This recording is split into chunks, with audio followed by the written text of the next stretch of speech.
This program features live coverage of an African safari and may include animal kills and carcasses. Viewer discretion is advised.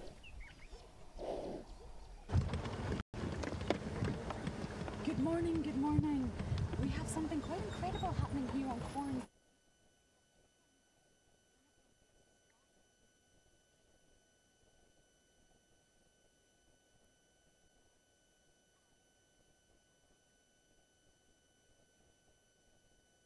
Can you hear me now, everyone? I believe my voice was missing in action.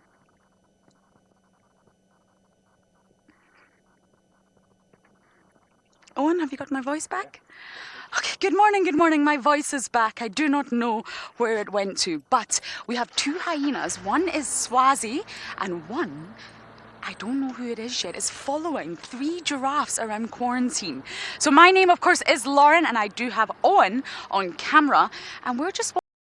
There's the giraffes. We're just watching this bizarre scene of the hyenas following the giraffes around. I don't quite know what they're hoping to get from 3 very large, tall mammals, but they're obviously hoping to get something. So a warm welcome on board your safari. It started with quite a bang, shall we say. There's many families joining us from all around the world. So a big warm welcome. We have some from UK, South Africa, USA, India and Australia, and I'm sure there's many more. So welcome on board, and please do talk to us. We are live, we are interactive, and you do have the option to ask us anything you may wish about the environment here, and of course send in your comments. We love your comments, they make us smile. Now I didn't quite get the temperatures for today, but it's actually quite pleasant. I've got my fleece on, but I must say I think I'll have to take it off soon. 17 degrees Celsius and 63 degrees Fahrenheit. There you have it. Sounds a lot colder than it actually is. It's quite pleasant. Now this one is Swazi, who was at the hyena den last night with Ribbon, being very naughty, and I just did not quite get to see the other one. But what they're doing, they're active. They're smelling, they're roaming, they're hoping to pick up on a scent. Now the Nkuhumas were here yesterday. James got very lucky with the Nkuhumas. The Talamatis are on a kill just north into Pufusuk. And there's a lot of vultures around Galago. I also wonder if there was a leopard in that area. So there's a lot of activity. So the hyenas are just roaming, following their nose, trying to come across something lovely and delicious for breakfast. And that is how hyenas find things. They follow their nose. They have no plan, no intention. They let their nose guide them. And normally it works. Normally it guides them to that perfect, delicious meal. I don't know why they've been following the giraffes. I think they're just curious. The giraffes have actually walked behind us now. We will try and catch up with them. Oh, now they're looking at the wildebeest. The quarantine wildebeest. Look at that. Got a youngster in front, a calf. Oh, look at this. Oh, the hyena's gonna run. The hyena's running. Wildebeest are not scared. Swazi, on the other hand, is scared. Oh, they're chasing him. I'm gonna go forward a little bit, Owen. They're not chasing, but they're walking directly towards Swazi. They're saying, go, please go. We don't like you. There's the other hyena there. Look at them. The wildebeest have all lined up in a gang. Owen, look. This is incredible. And they're heading straight in the direction of the hyenas. They're charging on a very slow motion scale. It's not really a charge.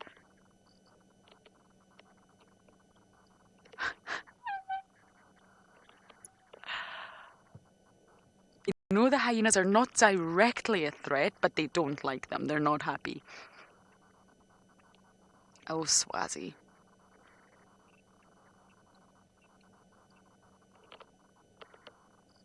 Oh, it's all happening on quarantine this morning.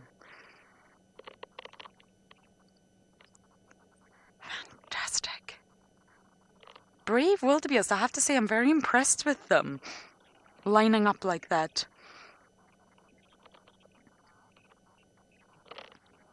Paula, I don't think so. I think these giraffes are the ones we see regularly, and I haven't seen a youngster. But yes, the hyenas probably, maybe not in this area, would attack a live giraffe. I saw it happen in the Masai Mara, but possibly not here in Djuma. But I don't think there's a baby with them. I think they're all adults or adolescents at least. Okay, I'm going to try and catch up with the hyenas. I don't know where they've gone, but it's always interesting to follow a hyena. Okay, well done, Wildebeest. I'm very impressed with you all. As I try and catch up with my Beanas, we are going to send you all the way across to andBeyond Ngala to Rowan, who wants to say good morning. Good morning, everyone, and welcome to andBeyond Ngala. My name is Rowan, and behind the camera, I've got Marcel. Got a nice start, as you can see behind me. It's cloudy, it's not too bad, 17 degrees Celsius, about 63 Fahrenheit. Quiet morning though, quiet start. We've been driving along and just stopping here, listening, listening. And so far, no lions roaring, no leopards rasping, no hyenas whooping. So yeah, quiet start to the morning. We've decided to come to the eastern boundary, check these clearings quick. From here, we'll go further west to a nice watering hole, past Chitra Dam. And then, actually what we might do is head into the south and just see if we can find any sign of the pack of wild dogs. Maybe check around the southwestern boundary.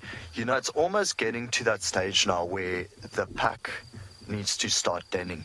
So what we've noticed in the past 6 years, the first time we see pups every year was around 18th to 25th of May. So by now they would have identified a den site, some termite mound where they're going to have their puppies. So we need to try keep up with the pack as much as possible and see whether they want to den on andBeyond Ngala this year. They've denned here 5 out of 6 years, so hopefully they can make it now 6 out of 7 years. But for now, we're going to drive a little bit forward, check the clearings here. Any sign of a cheetah? This is where Nikki had the cheetah a few days ago, the two brothers. I think they moved further south. And then from there, we'll go west and then south. Even Kirst is saying in my ear that seeing a wild dog den would be her dream. Kirst, it really is a dream come true, I can promise you that. So let's start our morning.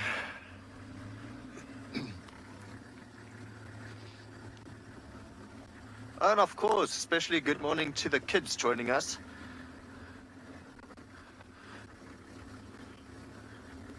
Okay, so while we start looking for anything, I'm going to send you over to James, who also just wants to say good morning to everyone. It's a bush. I found a bush.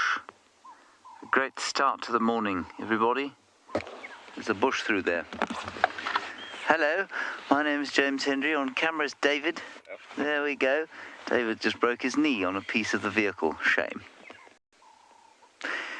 We are going to try and head off towards the east and see if we can find some tracks of a leopard this morning. But we're going to be very unfocused in our looking. We're just going to enjoy what comes our way. That's the way to go out here. Remember, first 45 minutes, as I'm sure the other two have told you, dedicated to the kids. And you can ask us your questions on Kids Questions at WildEarth.tv. That's an email address. I somehow feel that email is becoming a little bit like using carrier pigeons these days. Let's go back across to Lauren, whose hyenas are still on the go.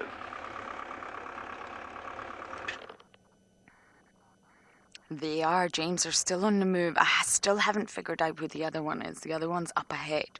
Swazi is very pale. He's a youngster, pretty sun, and he does have what I can see as the letters EJ on his right side. I don't know if everyone can see them. Some people can see patterns that others can't, but I always see the EJ, and I know straight away that is Swazi. Now, they're not galloping, they're not moving very fast, and that is because they don't have a scent in their nostrils yet. As soon as they do, they will. They'll get faster and they'll run towards it. They've left the giraffes. I think, ooh, yes, it's very stinky. Thank you, hyenas. Ugh.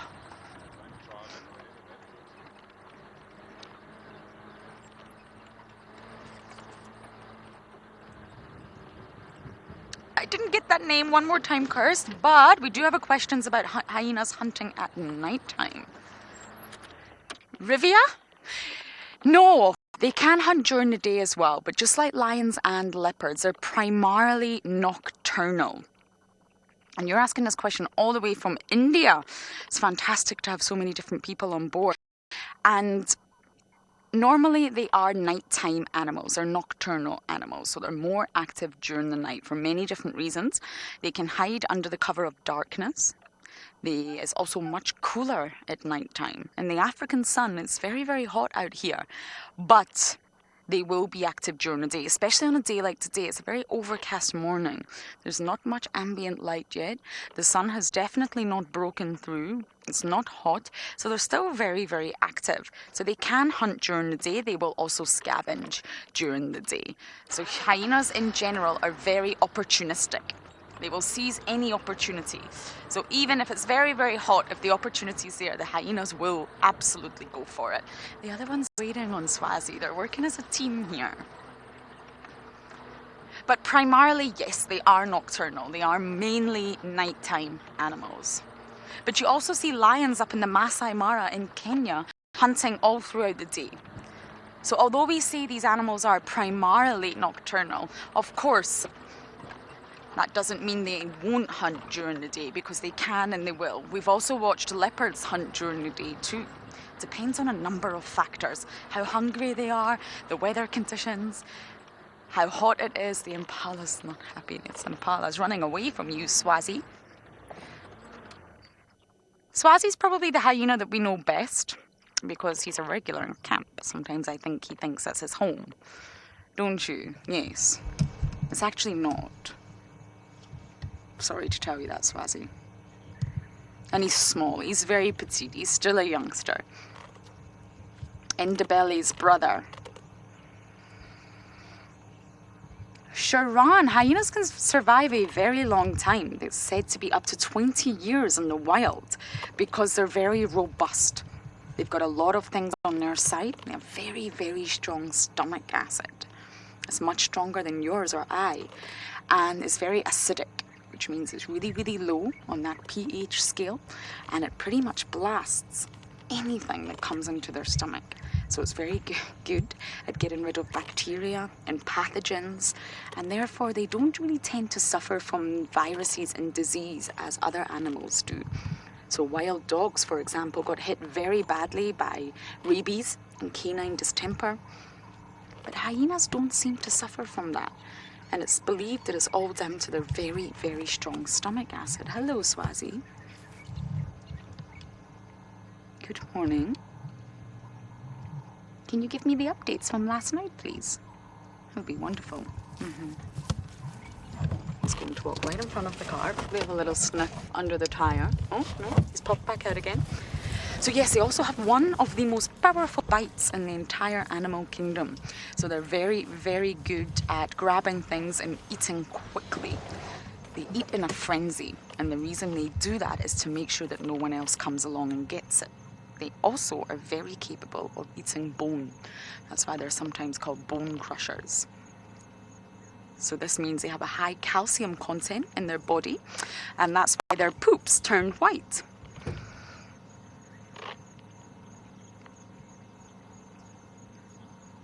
Sophia, you're 9 years old and you're from Singapore. There used to be 6 main females, but sadly we do believe we've lost Pretty, and therefore we only have 5 dominant females in the clan now. There's 7 males that are associated with the Djuma clan. Let's go ahead. They're all immigrant males, and what that means, Sophia, is they weren't born in the Djuma clan. So they were born somewhere else, neighbouring clan most likely, and they've immigrated into the Djuma clan. And at the moment, we're not sure on the cub count, to be perfectly honest. We think we've lost a lot of the cubs that we used to have as part of the Djuma clan. But in terms of adults, we have 5 females and 7 males. Few sub-adults, and of course we've got the brand new cubbies of ribbons, which is very, very exciting. Hopefully we'll get the chance to see Ribbon today. She's not always there in the morning because, of course, she's probably been up to no good throughout the night, and she's not always at the den first thing in the morning, which is why we're not going there right now. But evening time is a great time to catch up with Ribbon, and her cubbies are old enough now to venture out of the den, so they're slowly but surely coming out, and we can actually see them, which is such an exciting time for the Djuma clan. Okay, it's a little bit thick in here. I'm not entirely sure I'll be able to follow Swazi all the way in here, I'm afraid. Hyenas are really not easy to follow, especially mobile ones. Ah, the giraffes. Is that the giraffes? Ah, there he is. Let's see him. I don't know where he's going. But very, very often out here, hyenas will lead you to a carcass or to a leopard. So sometimes if you just follow them, give them space of course, but follow them, they can actually lead you to something very exciting.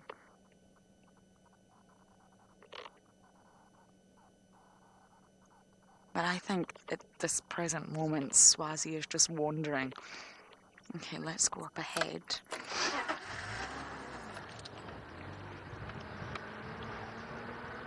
Okay, we're going to try and catch up with these hyenas as much as possible, if it's possible. And as I do that, we are going to send you back across to Rowan for an update on his side.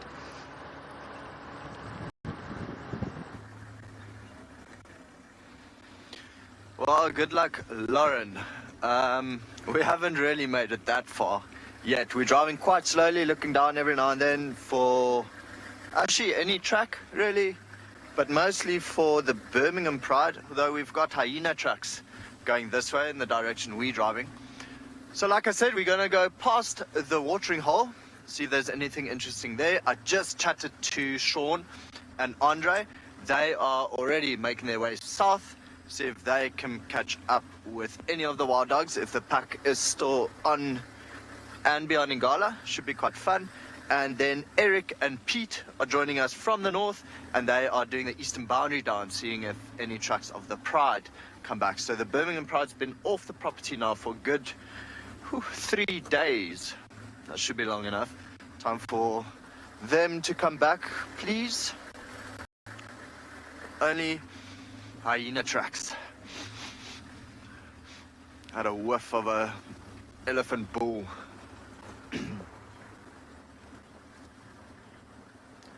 Isaac, all the way from Singapore, has asked if animals will come out in the dark and in the rain. Isaac, absolutely. A lot of our animals are nocturnal. Hyenas, lions, leopards, drenids, honey badgers, civets. So quite a few of them are known to be only out in the dark. Saying that though, nocturnal animals, I mean, we could find honey badgers now, we could find a leopard now, we could find a lion now, but a lot of them spend most of their activity during darkness. When it's so dark is when they are most active. During the rain, we were actually just talking about it. I was asking Marcel if he's ever watched a lion pride during a very big rainstorm or thunderstorm. Now remember about a year ago, we had the Birmingham Pride, big thunderstorm coming along, and all the babies got very excited. They were chasing each other around the riverbed, tackling each other. It was absolutely amazing to see. So during the rain, yes. Saying that, on a cold day,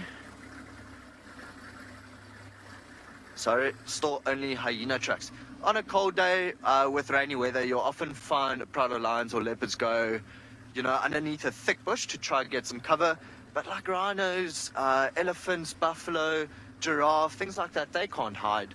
So they don't mind the rain at all, not even one bit. But very good question, Isaac. It's just out here, there's no warm house to go to, so they can't really escape to, you know, shelter at all. Hyena trucks going in both directions. Some going that way, and then some still going this way. Be nice to find this clan of hyenas. I wonder what they were up to last night. Like I said, very quiet night. We didn't hear anything. No lions calling, no hyenas whooping at all. So yeah, even Marcel in his tent did not hear anything. Although, were you in a deep sleep? He was not in a deep sleep. Okay, so James has beat us to it. He's already at the water hole at the Chitra Dam. So we're going to send you back that way.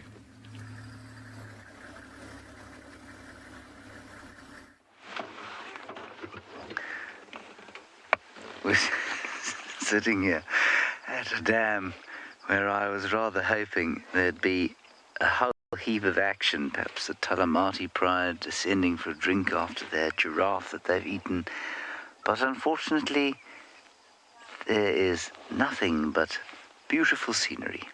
So let's take a moment to listen to the dawn chorus. There is a hippo.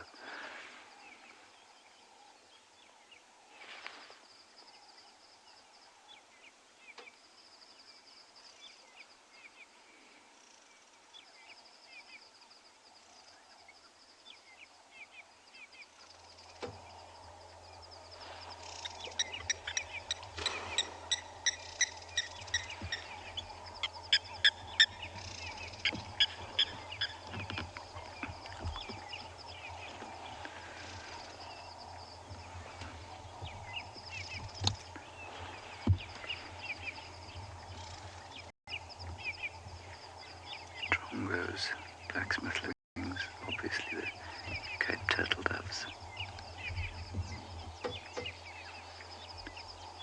And two hippos eyeballing us. One of them about to pass out, looks like, very tired.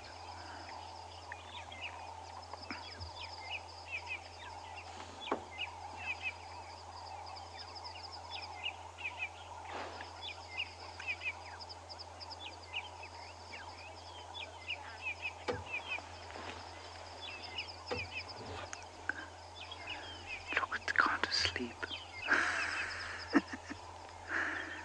Sam, you're 6 in Singapore. We can look at the little grebes, but they're not at this waterhole. So we'll go back there a little bit later and have a look at the little grebes. Look how tired this hippopotamus is. So we're often asked, do they sleep in the water? And they will answer, yes, they do sleep in the water. And that hippo's not floating. It's standing on the bottom, just keeping an eye on us and dozing off.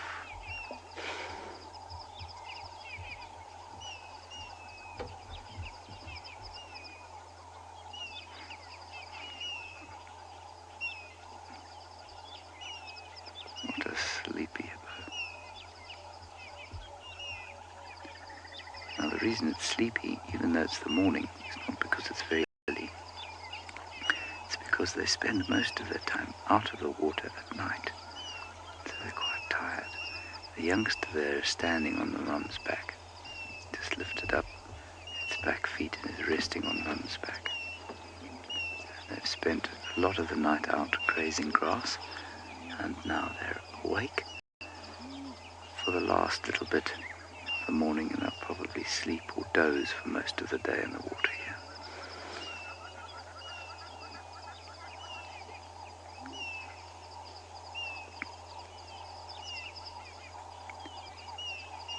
You see how clever the way the nose is designed.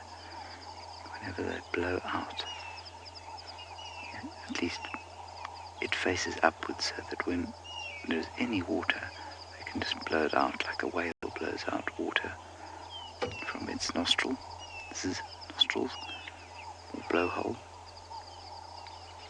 It's very clever.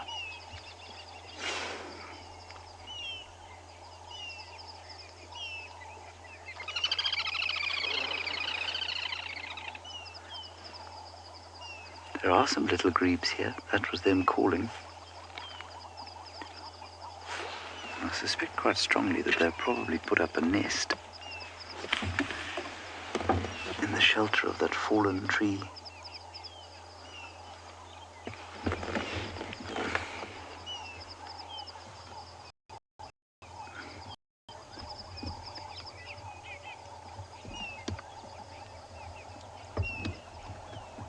I can see them underneath the branches of the tree there. Just near that nest there, but to the right. Maybe they'll build a nest there. Now the smell coming off this water hole is a little bit like the smell of one of those disgusting green smoothies you can buy at a health store, you know, made of what do they call it, lemongrass and spirulina and that sort of stuff. And that's because there is a lot of algae that has formed on the top of the surface of this water. That's tautological, but never mind about that. On the surface of the water, and it gives off a very strong smell of sort of green vegetables almost.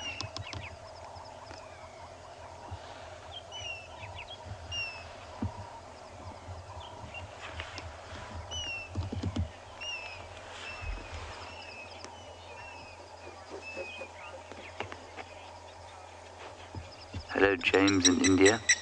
Good name you have there. Wondering if animals use medicinal plants. We think they might do to a certain extent.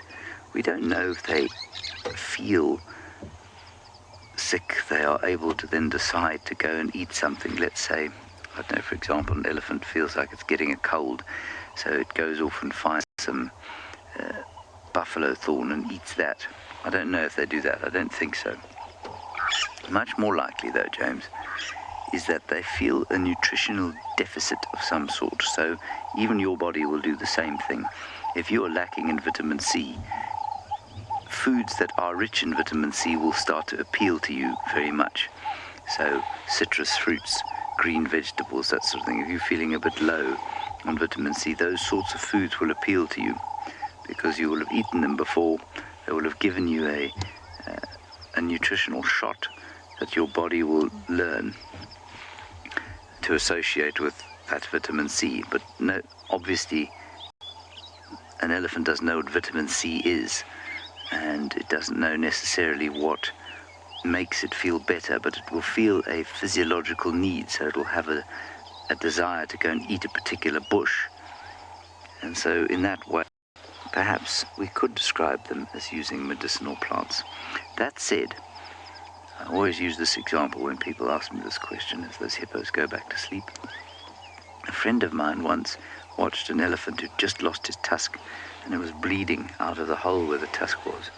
And he went across to a red bush willow, and he broke off the red bush willow leaves and he stuffed them into that hole.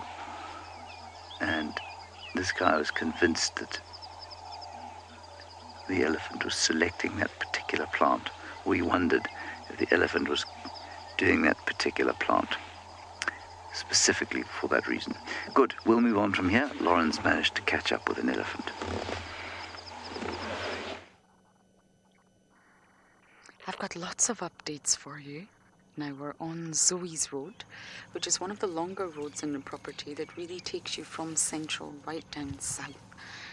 And we bumped into this male. This is a male that I also had on Zoe's Road the other day with Hukumuri. And I know that because look at his ear. Look at his left ear. There's a tear. This is very interesting that we see him on the same road.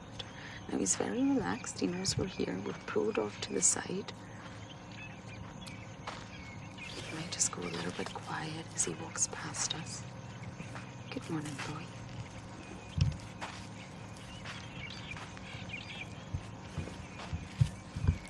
He's coming right to the car.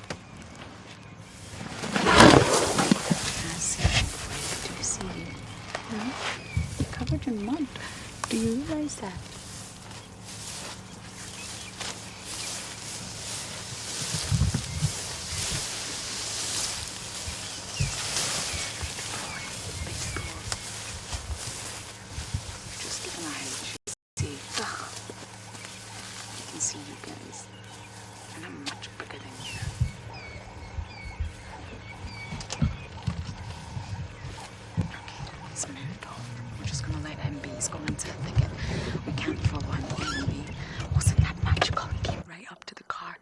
She's away from the car.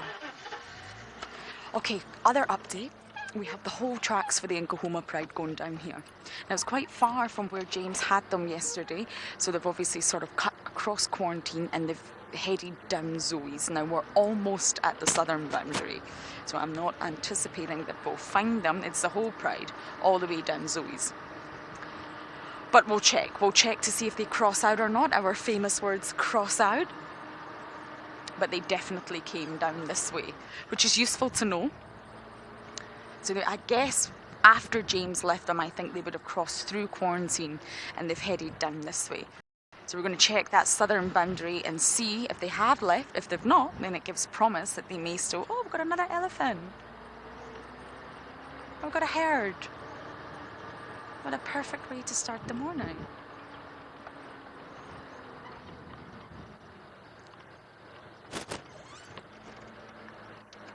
Cara, you're 5 years old, and Dash, you're 7 years old, and you are asking about the tusks of an elephant. Not all elephants actually have tusks, but most do, both males and females, and they use them for many different reasons. Self-protection. Imagine having a pair of tusks on your face. You could really protect yourself from any threat. The males use the tusks for fighting. Males do fight, especially over the females, and they will sort of lock tusks and try and headbutt one another and injure one another with their tusks. And also they use it in feeding. So they can actually bend down and using the tusks almost like a spade, they can dig up the ground and pull up anything yummy and delicious and nutritious from the ground. Or they're actually, look at that youngster swinging his trunk. Or the elephants are very famous for strip barking or ring barking trees. So they're able to use their strong tusk and hook it under a bit of bark, any sort of piece of bark, because bark is normally fissured, it's not smooth. So they hook it under any piece of bark that they can and they pull. And they pull the dead bark off, and what they're trying to do is get to that very nutritious layer on the inside, the cambium layer. And elephants love that. That's where all the nutrition from a tree is. The outside of a tree, the bark that we can see, is actually dead. It's dead bark. Dead bark works its way out to the outside, and that's what we can see. The actual living tissue of a tree is on the inside. So elephants are famous for using their tusks for that. If they ring bark a tree, what that means is they take the bark off in a ring, the tree will die. If they take the inner bark, the cambium layer, if they damage it all the way around in a circle, then that tree may not survive. And that's why we do a lot of sort of measures to protect the trees out here, because elephants indirectly can actually kill a tree. They don't mean to, they just really want that delicious cambium layer. What a lovely morning sighting. Oh, it seems like I'm not the only one to be lucky enough sitting with elephants this morning. Rowan, over at andBeyond, has a herd of his own.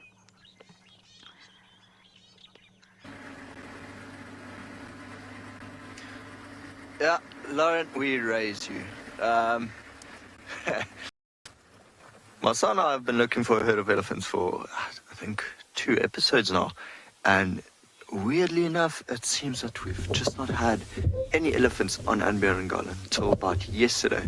I think Eric had a herd at a watering hole. See this little young male in front of us? He's losing his temper with us every now and then. So that's why we love them. It's, there's something in their mind. I think their mom tells them at birth, like, you are the biggest animal out here. And then it just sticks with them. So often when we drive up, being a big unit as well, this vehicle, there's a younger baby just coming to his right-hand side now. But then they need to test this.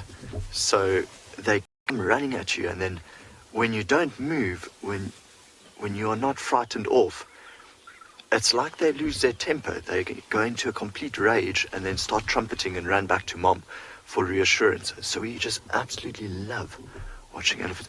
Also, I'm going to go a little bit forward, just because you've got both of the youngsters there. It's actually quite a nice gap through there. It's like the older one is eating something and the younger one wants to steal it from him.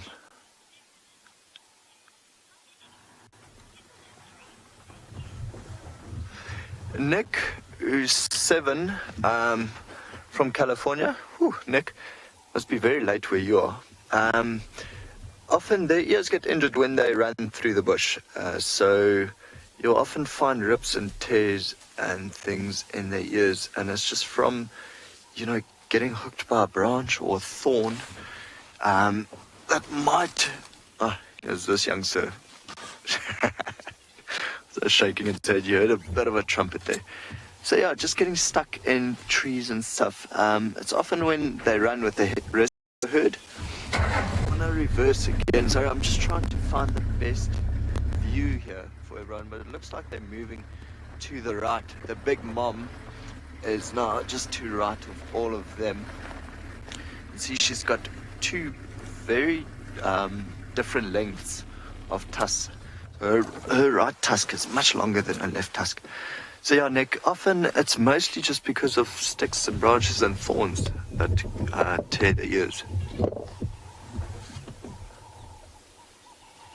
She looks very relaxed. You can see her eyes almost, falling asleep compared to the youngster who had like widespread eyes. Yeah, here he comes again.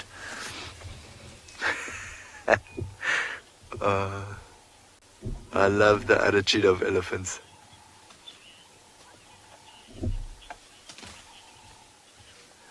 Marge from Austria. Oh, Marge, I visited your country 2 years ago. It's probably one of my favorite destinations ever. Austria is absolutely gorgeous. Marge, they've got actually very, it's one of the animals that tell you very clearly about how they feel. So what I find is the first sign to look for with any animal is to look at their tail. If their tail raises up, it means discomfort. They are not happy with your presence. Elephants, though, being so big, make themselves even larger. So they'll often just spread out the ears and, almost stand with their shoulders up straight to make themselves look bigger. And then, of course, if they are very upset, they're going to drop the ears. The ears will actually hug. Hello. The ears will actually hug the body. And the tail will still be raised, and then they'll start charging you. A lot of huffing and puffing going on in that bush. I actually hear them chewing. I'll just hear every now and then.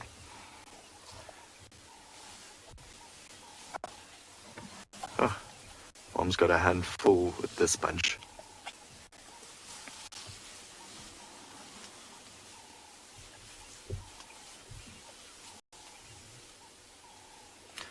Stunning creatures to spend the morning with. They always seem to be busy.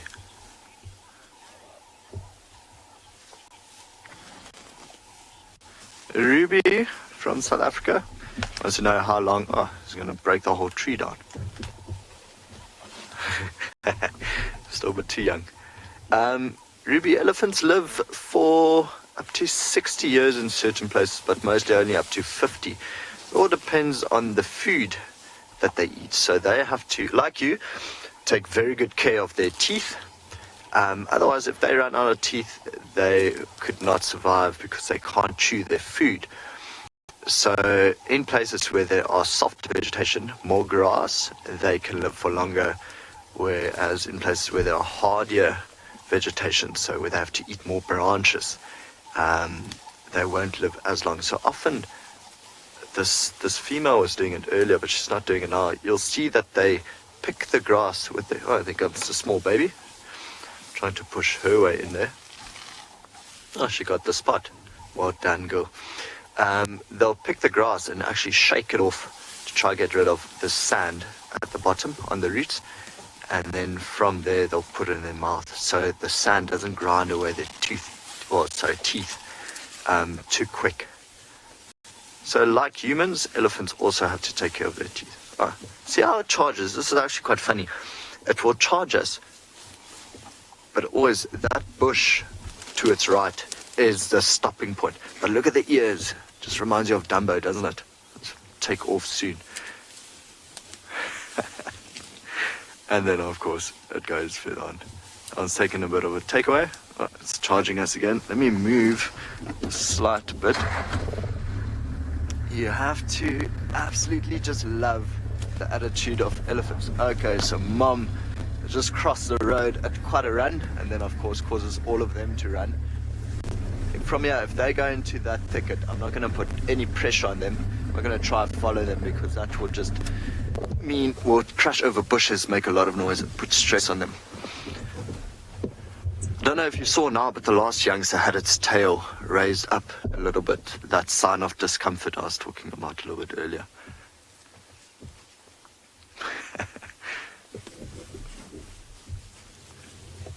I love, it's so cool watching an elephant go down a slope. A Kriti from India has asked, how do elephants recognize each other?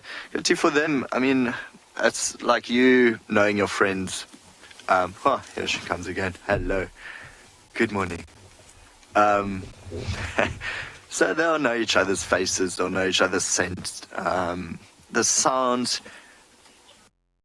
Kirst is saying, I must be very terrified being charged by this baby. Absolutely, I am shaking in my boots. My son nearly dropped the camera and ran the other way. Some hyenas too. This is quite fun. Hyenas are just coming to investigate, so we're going to zoom in on the other side. So Kriti, yeah, the elephants will know each other's faces, the facial pattern, the scent, everything. It's like knowing your own family. Whew, now I don't know which way to go. Should I keep up with the hyena? Should I go with the elephants? I think I'm going to stay a little while longer with this baby elephant just because we haven't seen him in such a long time. And we're just having quite a bit of fun with them. Kirst also votes elephants. So Kirst is the boss for this morning, I guess. And then we'll just stay with the elephant. Ha. It's always quite funny. I love watching baby elephants run because they've not really figured out how to use their trunk. So often when they run, you'll just see the trunk really going all over the place. It's like having a very long nose, and usually it hits them in the eye, on the ear.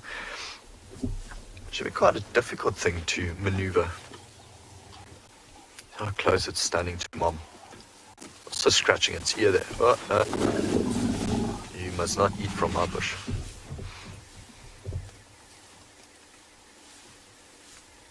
So that rumble, that brrr, actually came from the youngster instead of the mom.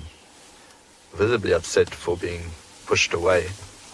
Could be that youngster, because it looks a slight bit older than the other one, but it doesn't look old enough to be this female's youngster. So it could be that the two in front of her are actually her youngsters, and the other one is a young bull, just trying to keep up, wanting to be social, but really not part of this herd. I think that's maybe what could have happened, why this female pushed him away. So he's sulking now, deep in that bush, although you can still hear him eating.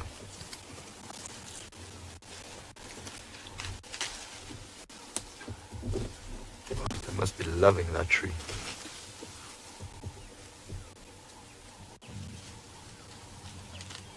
Because often you find a female alone with her two youngsters.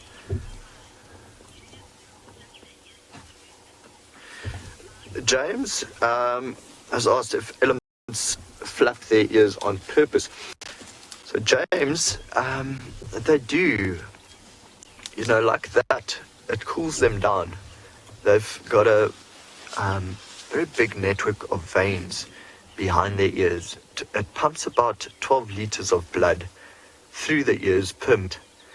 So them flapping it just cools down the blood, and the cool blood goes back into the body. So they do it on purpose, just to cool them down. You'll see on a very hot day, the ears are constantly flapping. Whereas today, you'll see it flapping a little bit, but not even fully. I think this elephant has now seen the hyenas. Found something else to charge. Well, it's a terrible trumpet. You should work on that. I think that is what happened. Kirst is even saying that it's a terrible trumpet. Don't mock the little guy. Yeah, he is charging hyenas. You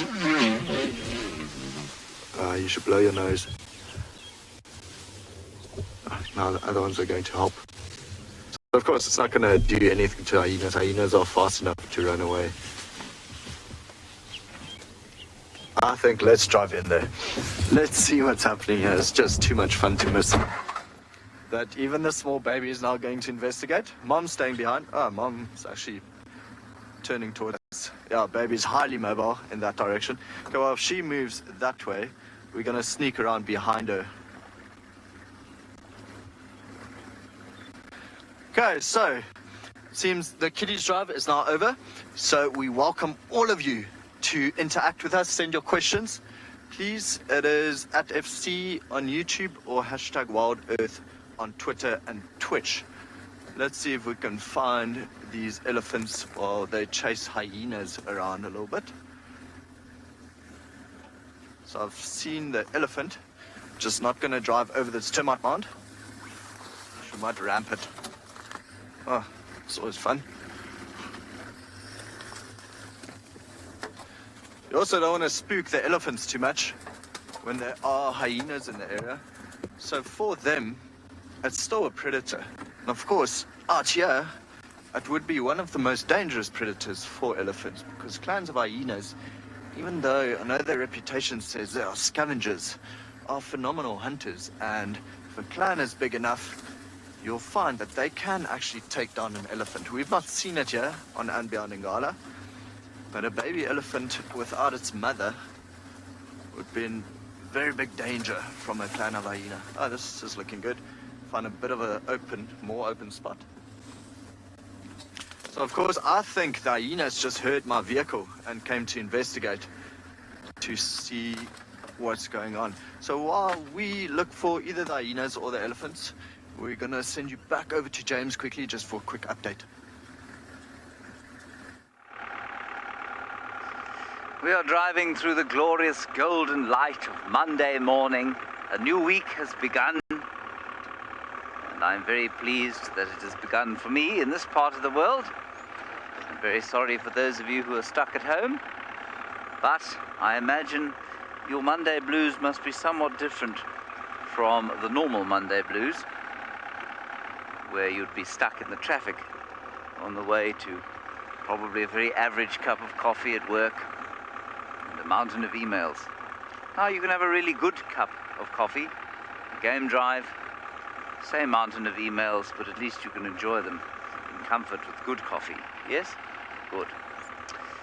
We are trying to find tracks of, well, anything really. We haven't managed to find tracks of anything except a very prominently marked white-tailed mongoose path.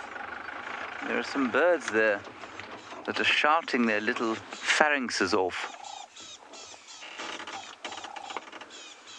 A number of you now asking where Taylor is. She's had a tantrum and has refused to be on air. No, that's not true. Taylor has got bad signal currently. That's why she's not around. These birds are going absolutely ballistic. They've seen something they really dislike profoundly. We're still working out the tech around Karongwa, everybody, so Taylor will be intermittent from time to time, but will return to us shortly. Is a snake or a mongoose or a very small leopard. I can also hear lions calling a long way away.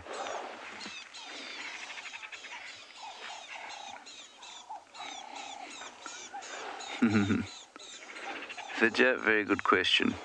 You've been to all the parks. I'm going to just drive off-road here.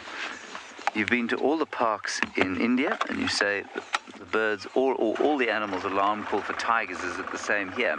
Well, it is, but not for tigers, obviously, because we don't get any tigers. But yes, most of the animals will absolutely alarm call if they see lions or leopards, for sure. Birds like this as well. But this strikes me as something smaller than a leopard. I think that this is probably a mongoose or a snake that's causing this consternation. Let's just drive through here. They're all very, very angry, these birds. Rattling cisticolas, chagras. Suddenly the glorious light has been covered by a cloud.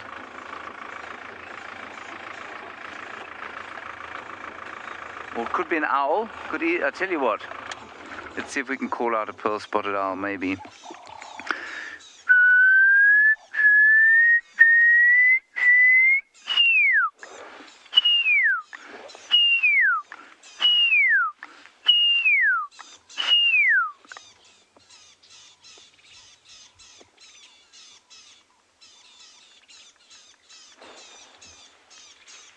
Okay, that wasn't very successful.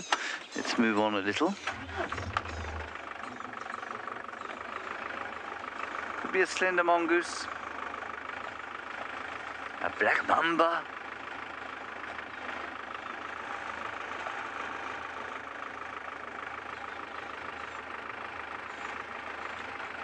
Indigo girl, you want to see a python? It could be a python that's causing this problem.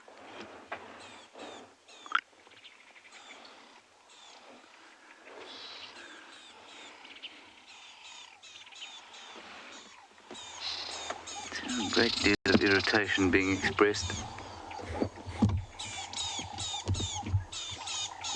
I'm pretty sure it's not a leopard though, because if it is, it's an almost invisible one. There's a lovely little chin spot batis there, right on the edge of this green thorn, dead straight in front of us. It's gone.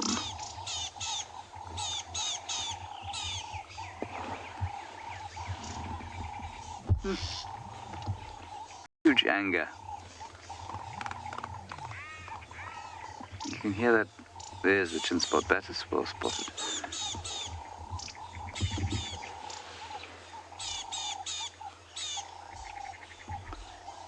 Also a long-billed crombeck, a three-street chagra in that tree, 2 or 3 long-billed crombecks. And a gorgeous shot there of Mr. Chin Spot Batis.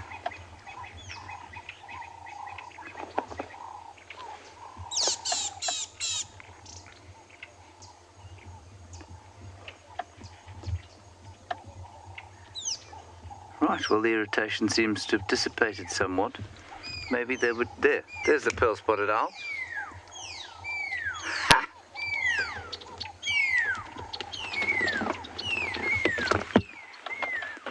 Second, let's get a view of it. It's in that half-dead marula tree up ahead. It's exactly what they were shouting at.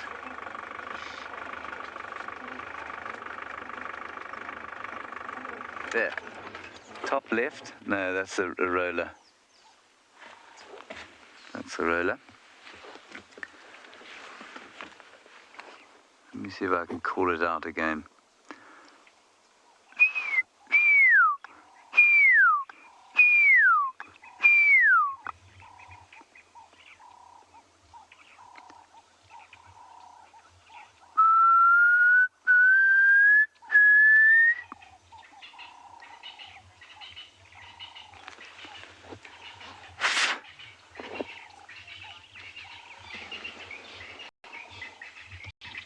Some of you are asking why I can do bird calls and I can't do lion roars. There are at least 3 pearl-spotted owls here. There are now 2 behind us. Unless I just got my hearing wrong. Let me turn back a bit.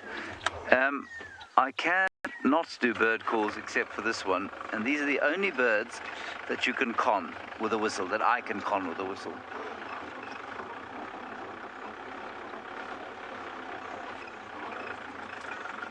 Oh. Well,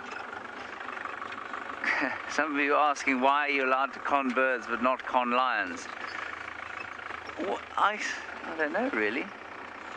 I'm not sure that a lion would ever fall for my pretending to be a lion. I have sat in lion sightings. There's the owl.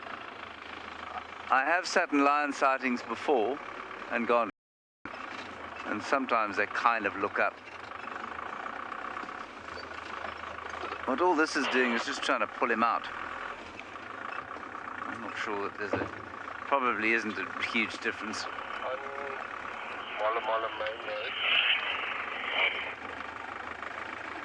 Okay, we'll have one last attempt. He's in the top of that tree somewhere in amongst the foliage. He flew overhead.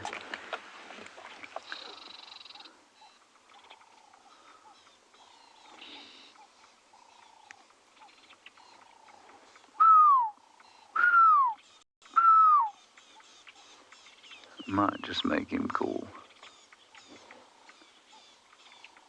Vicious little bird. So for those of you who don't know, pearl-spotted owlet is about 8 inches long.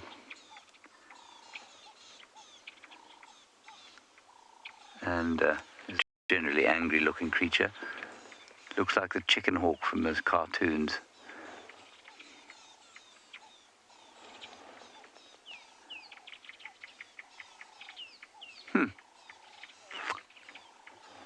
Yeah, I'm afraid I can't find this Boyd, and so we'll carry on from here. Taylor McAdee is back online. She has got an antelope with the spiral horns.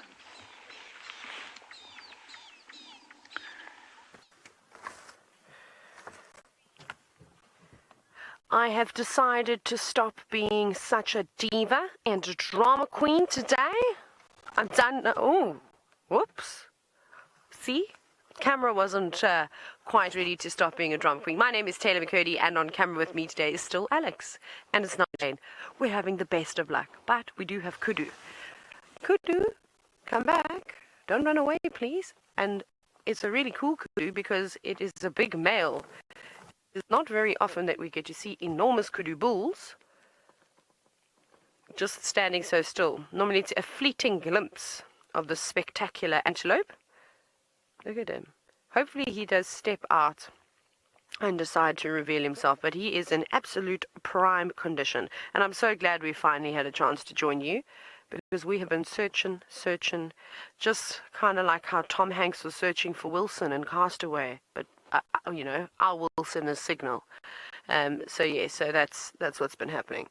And interestingly enough, as he has a bit of a scratch in his ear, I'm always quite impressed as to how flexible these animals are. He's been showing a fair amount of interest in this female. Look at that. Look how he's coming up to her. Just sort of saying, hey,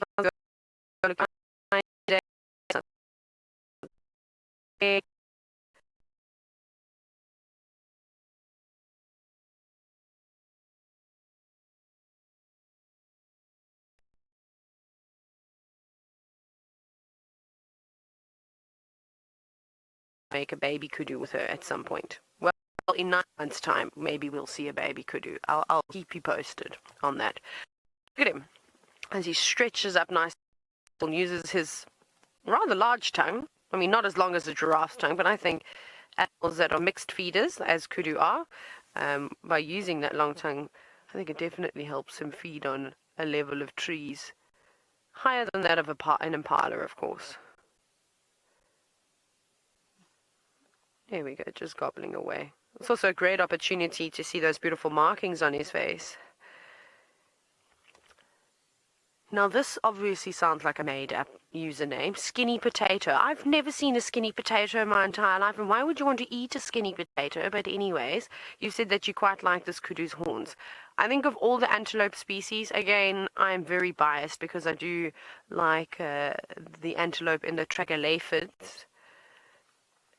Tragaleophids, spiral horn antelope family, or how did Brent used to say it? Tragaleophids. You can ask James. James would love to tease Brent at any opportunity, so we'll ask James if he can please tell you all how Brent used to say tragaleophid, which is actually how I think you're supposed to say it, but I could be wrong. Well, this is actually a really nice angle. So again, thing I love most about Karongwe, because that's where I am, is where we're starting to into the areas where there are lots of lodges and antelope become really habituated around them. So we've had a great sighting, although you didn't see it, of very relaxed Ngala basically right at the car. I had to tell them that they couldn't get in the car and come on safari with us. And now we've got these kudu that are just a couple of meters away from us and not sprinting. Can you hear those birds? Can you do I don't know if they're going to fly. It's Rhett's helmet shrikes, which is an awesome bird. No, come back. You may have heard that gurgling sound, that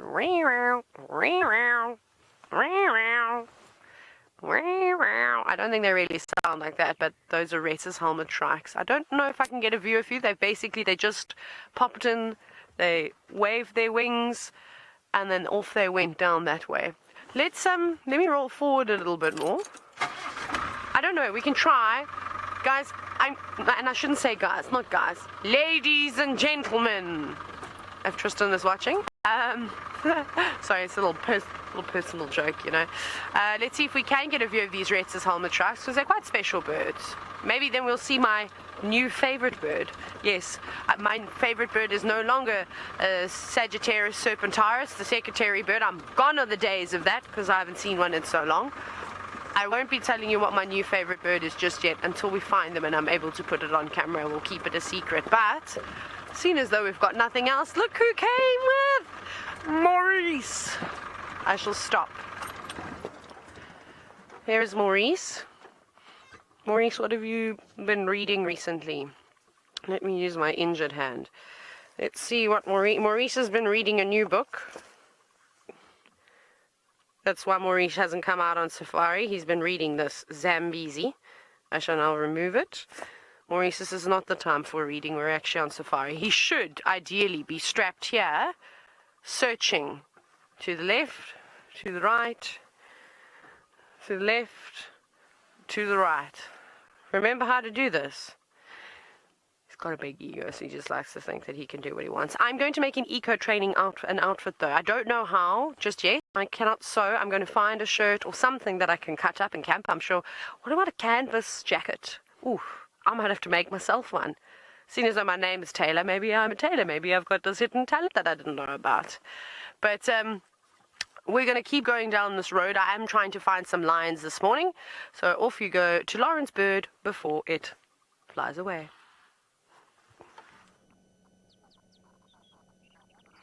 I'm here at Chitra Dam, and it's glorious. It's so calm, and we're looking at a fish eagle.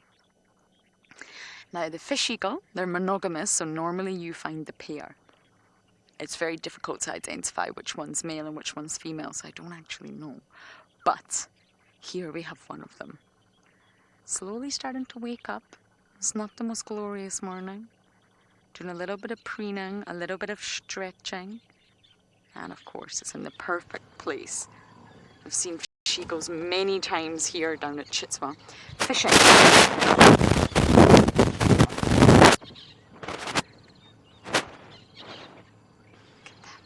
It's a magnificent animal. Very iconic, of course, of Africa. But I have more birds to show you. So, Owen, I'm going to throw you over here to this dead tree in the middle of the dam. And I think we have an African darter. I've not seen a darter in a very long time. And we're surrounded by the calls of the buffalo weavers. Can you hear that? Look at that. Yeah, it's a darter. Definitely.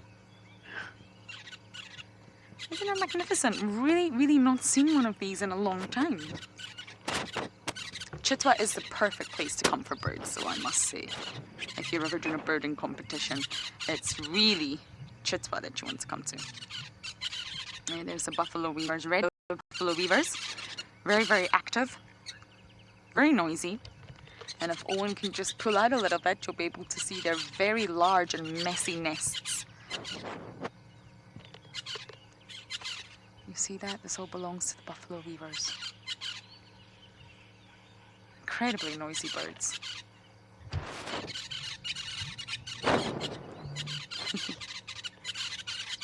Bedhead.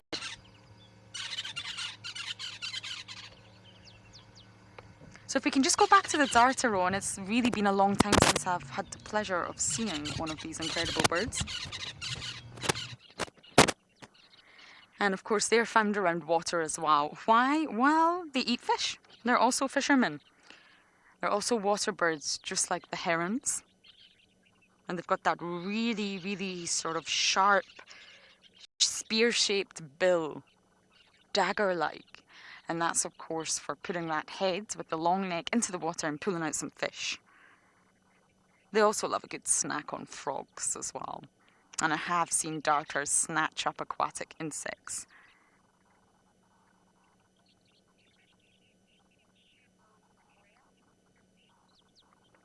Chrissy, you're asking about shoebills. I have never seen a shoebill in this area, I'm afraid. I would love to. We get spoonbills out here, but I've never seen a shoebill, I'm afraid. Owen said he saw one a long time ago, but I've personally never seen a shoebill in this area. They're very, very bizarre looking birds. They're actually stunning. They can get called whale heads because, well, their head is very large and bulbous and almost looks like it's out of place on the body. So they can sometimes get called whale heads. But they're a type of stork, and I would love to see one. They're on my bucket list for sure. I'm just trying to see if I can find them on my bird app and see what the distribution is. Bear with me. We get the woolly neck stork here. We get the marabou stork. We get the saddle-billed. I've seen the yellow-billed, but I've never seen a shoe-billed here.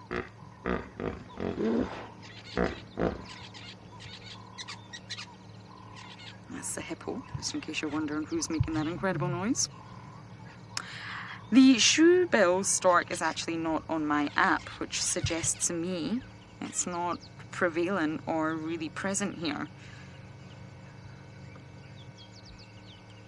I don't have it on my Field Guide of South Africa app. But I'll bring up a picture for everyone so everyone can see what the shoebill looks like. Just give me a moment. Now this is from Google, but here you have it.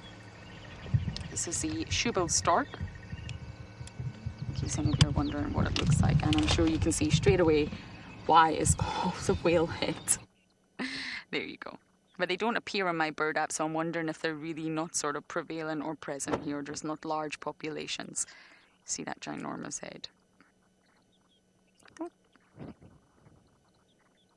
That's a shoebill. I'd love to see one. Okay.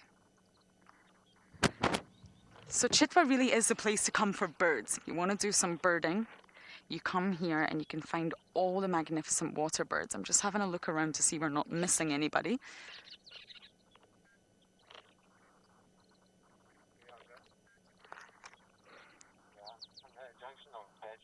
Okay, I'm going to turn that wonderful Game Drive radio down that never stops. And as I scan around to see if we can see any more wonderful birdies for you all, we're going to send you across to James for an update. We have come on to the southern boundary of Djuma, and we are now trawling the firebreak area. Good thickets in which one might find a leopard or a secretive lion. Nothing happening And there was something of vital importance I wanted to tell you, but I can't remember what it was. Ah, Tandy is on torch. Thanks. Yeah, I'm also operating in an open area there. With some Ngala back there. And maybe they went back to Kent. I'll try and find out now. Unfortunately, the radio is being used as a telephone.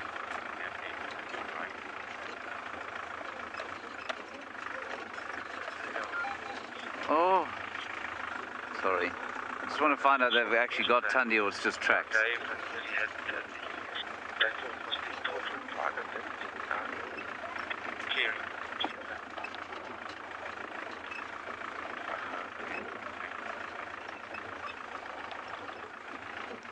Vernon, come in.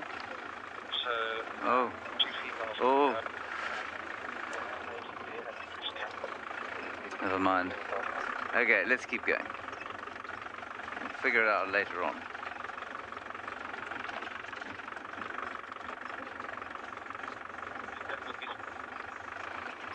Nonita, we definitely do get African wildcats. We just don't get them very often. There's another rattling testicular out there. They're around, but we don't see them very often. Vernon, come in.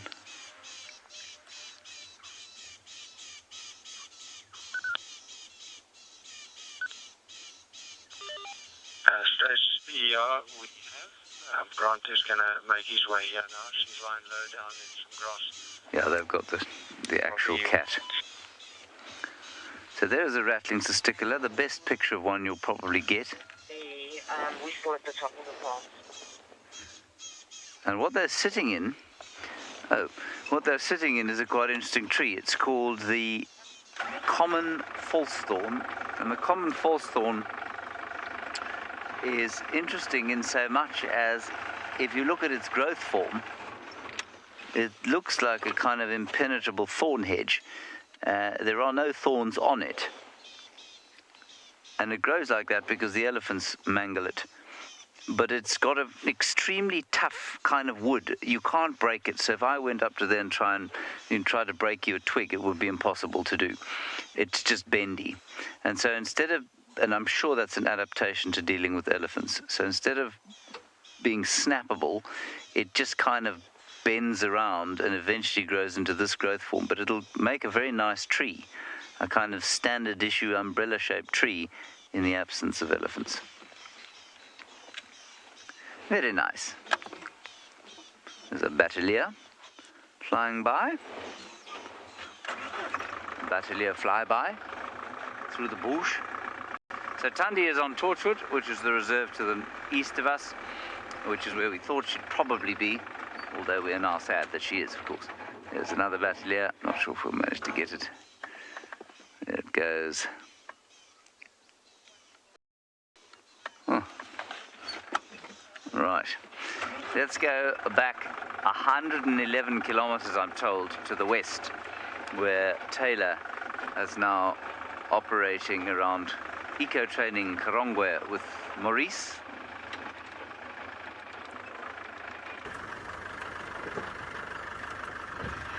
Oh, James. I told Kirsten that amount this morning. I had to Google exactly how far away Djuma is from Karongwe Game Reserve. So, I'm just driving around in circles right now because we're trying to find the lions from where they were yesterday. But I don't know exactly. Like, I saw their tracks, but they all look like they're from yesterday. So I'm trying to just figure out where do I go. But I'm so far north. Let me switch the car off. Imagine if every time you stopped walking, you also went like this. Like, that could be quite hilarious.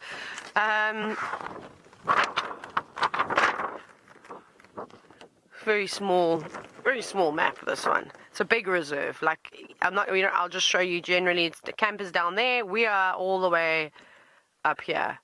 That is an enormous distance. That's basically 110 kilometers. No, I'm joking. It's not anywhere near. But I heard that there's like 400 and something kilometers of road network on Karongwe Game Reserve. So we're just having a little squiz over here, and then I think we're going to head that way. I would like to go and check around another area, a pan called Blesbok Pan, to just see what we can find there. So that is the plan. But let me see if I can find some tricks.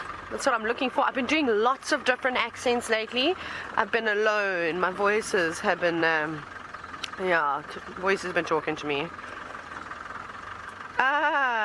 Kirsten, I thought you were giving like a different person. Now the leopard whisperer of our wonderful viewers, Mr. James Richards, has because hard. So you've now got a nice name. It's fancier. Where is my notebook? I have seen like 2 leopards since I've been here, but also I haven't been exploring much. Don't say I lost every pen. I know. Almost had a meltdown. Thought that I'd lost my favorite pen. I have something to show you. Let me find my notes. And I try to find out as much stuff as I can. Not the fern. Leopards. Again. There could be more. Right. Yeah. Oh, little Spidey. Hello, bye. So basically, Tsavo is this leopard. You can't see, it's not a picture of him. If you're excited and you were hoping to see a picture, I might have a picture on my camera of him. We'll check just now. Anyways, he's a big male leopard that lives around camp. There's some information about him. So I'm going to count the males now. 1, 2, 3, 4, 5. Supposedly about 5 male leopards, but there could be more, there could be less. Female leopards, I think there's a whole bunch of new ones. 1, 2, 3, 4, 5, 6, 7, 8, 9, 10. 11, 12, 13, about 13 leopards. So I'm going to say, give or take, I think there could be over 20 leopards. Remember, leopards can cross boundaries and they can jump fences and all those types of things. So I think they could come in and out. And from what we've seen, especially if we talk about Hukumori, who's a leopard in the Sabi Sands that also once lived in the Kruger National Park down on the Crocodile Bridge and then ventured further north. Yeah, you know, so we definitely could see leopards. There's a little cheeties from yesterday. I'm just seeing if I have a picture of Tsavo because he was at camp. Spider is filming Mrs. Spider in camp. He has a tendency to, like I said, come into camp. There's people, impala. I spent so much time with impala one day. Giraffe. Found him. Are you ready? It's the worst. Alex is going to zoom in and then I'm going to change the angle of my camera so that you can see. Okay, that's good. So this is Tsavo. He's big, but like this picture doesn't do him any justice. And I would love to show you a video on my phone of him because he walked right past my vehicle the one day. But it's terrible. It is so embarrassing. You can stay there. I might have a video. Should we watch this one? Should we watch how bad my camera skills is? This is why I'll never be in camera. Out of focus the whole time. So that's him just, yeah, look at that. Focus pull. No, not yet. Didn't find the focus there. What's the next one? What about this one? This one's even better. This is probably my favorite terrible video that I took. Yeah, Gray. It's great. Here's another one, just so you can get a good look at him because now he goes up. He likes to sit under this one scotia tree. He goes down. Bye-bye, Tsavo. You can hear squirrels shouting. Well, I can hear squirrels shouting. Anyways, so basically that's all the stuff I have of Tsavo. Yeah. So there's a really cool picture on the Eco Trading site if you want to go and have a look and scroll through the stuff. It's a picture of Tsavo and a female leopard that he was mating with. And one day I heard them outside my tent and I was like, I need to go and see these animals. It's obviously, please don't go and walk into mating leopards intentionally. I was trying to find a vantage point so that I could see him.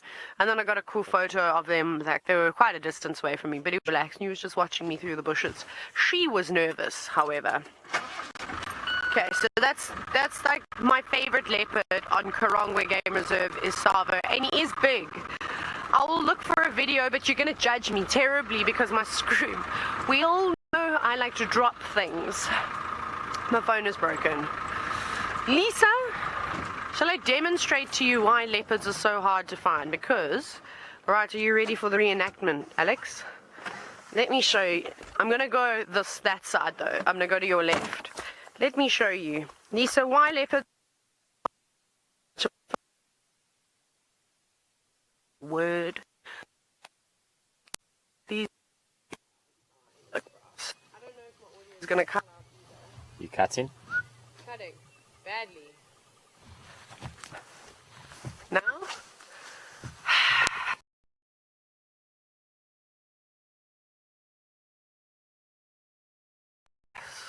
What I do for everybody. No, tell me how far I can go because I need to do something.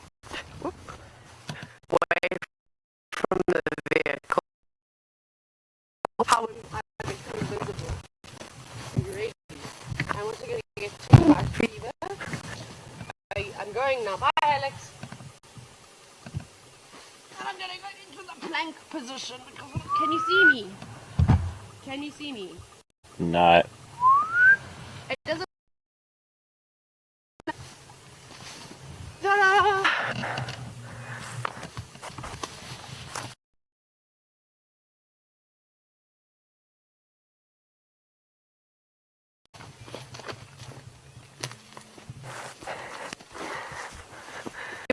Found quite easily. Not to speak. Alex is very nervous of speaking, so he does this to me a lot of the times. And normally when people do this to me, they like tell you saying something inappropriate, stop. And then he does a lot of this. You can just shout. Mike's cutting. Would you like to see? Oh, look at what's happened now. Look how dirty my pants are. That's a rock. Can I show you my socks though? My sock game. Cutting again. Can you see the cheetah? Oh my word, yeah, I Can can. you see the cheetah? This is because, we've obviously cheetah stuff. I'll wear my cheetah socks today. Cut. Audio's cut. It helps me run really quickly. Anyways, I'm having audio issues again. Off you go back across to Ngala Game Reserve with Rowan.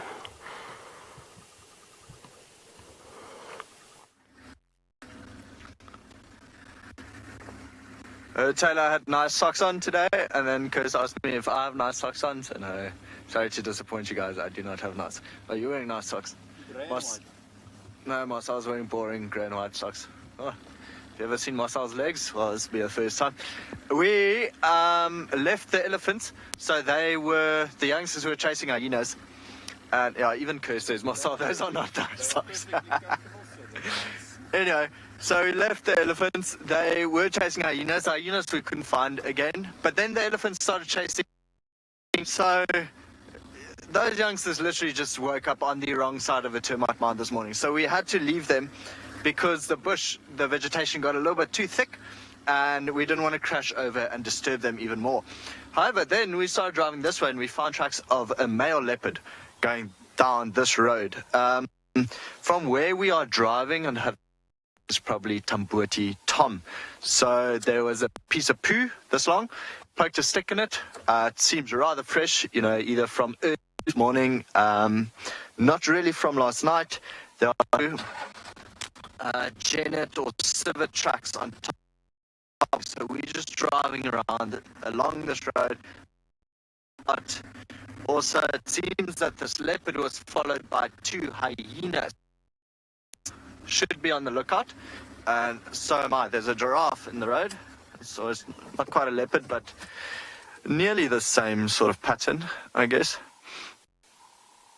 He should know where our leopard is. I'm saying he because it's a male. You can see the top of the head quite thick, and also no hair from fighting. Not because males always go bald, so they'll neck at each other.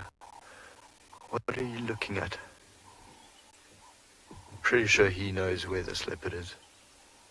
There might be another giraffe there that he's looking at. Of course, I can't see. I'm not 4 meters tall, so I can't exactly tell you what he's looking at. I wish I knew. Now he's looking at Marcel. There he goes. It's a beautiful animal, isn't it? Marcel says he's jealous of his socks. Marcel, have you know, his socks are much prettier. You can hear the oxpeckers on him as well. And there goes our roadblock.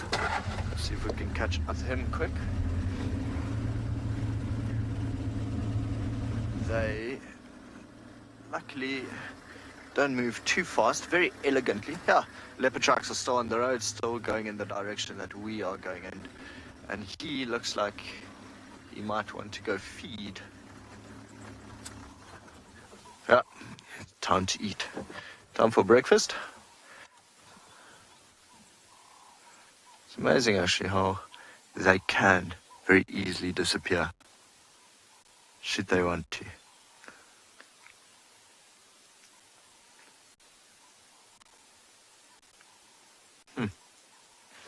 Passed another giraffe on our right a little bit earlier. Pretty sure both males know the other one's here, because they would be able to see each other above all the vegetation.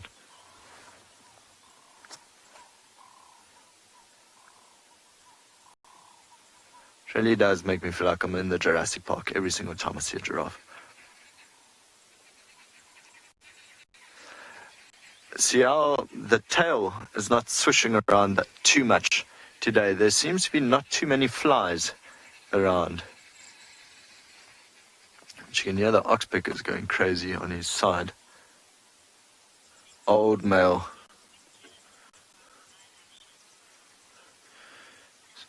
Sassy Cassie, of course you are. The envy of every woman, how long a giraffe's eyelashes are. Sassy Cassie, I'm with you. Well, I'm not with you there, I'm not jealous.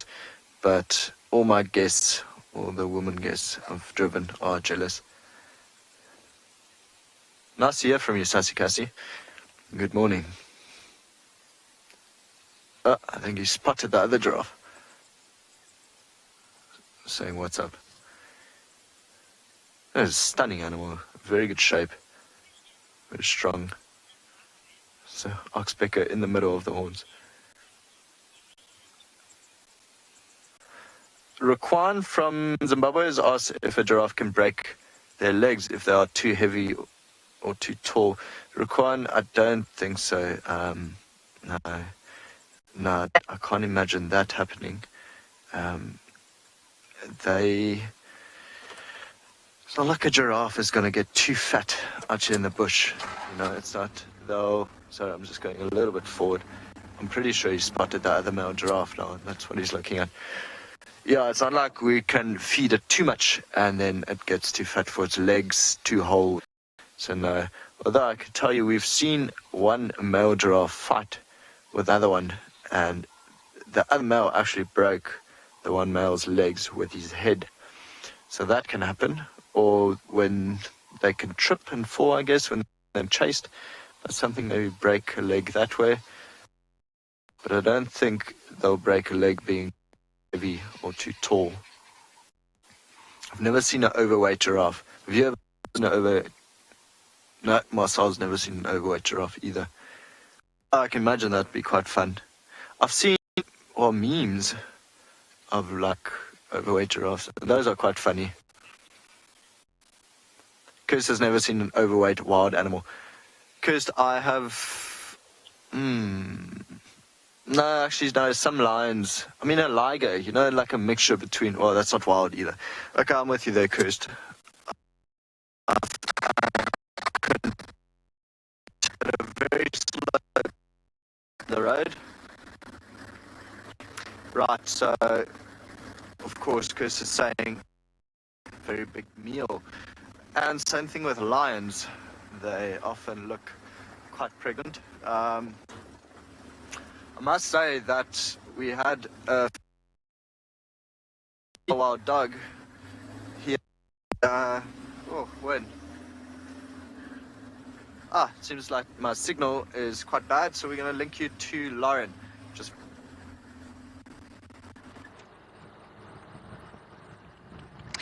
Yes, come back to me. I am furiously searching for any signs of life. 0 so far. The Inkahuma's crossed out. I meant to update you on that, but I ended up at Chitwa. So I imagined that they would cross out. They went right out of our property, across the southern boundary and into another property, which is exactly what I thought. But at least we managed to catch up with them for a little while yesterday. And I don't see movement of anyone else. Now, in all weather types, this is what I struggle with. Me personally, I'm talking about. I struggle with low light and overcast days. It's difficult to pick things out. It's difficult to spot things. It's difficult to see things.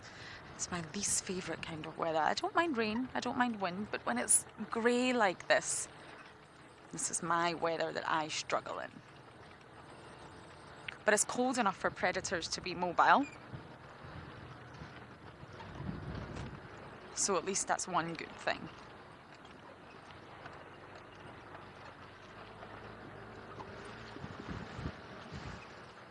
Olivia, you're 10 years old from Singapore.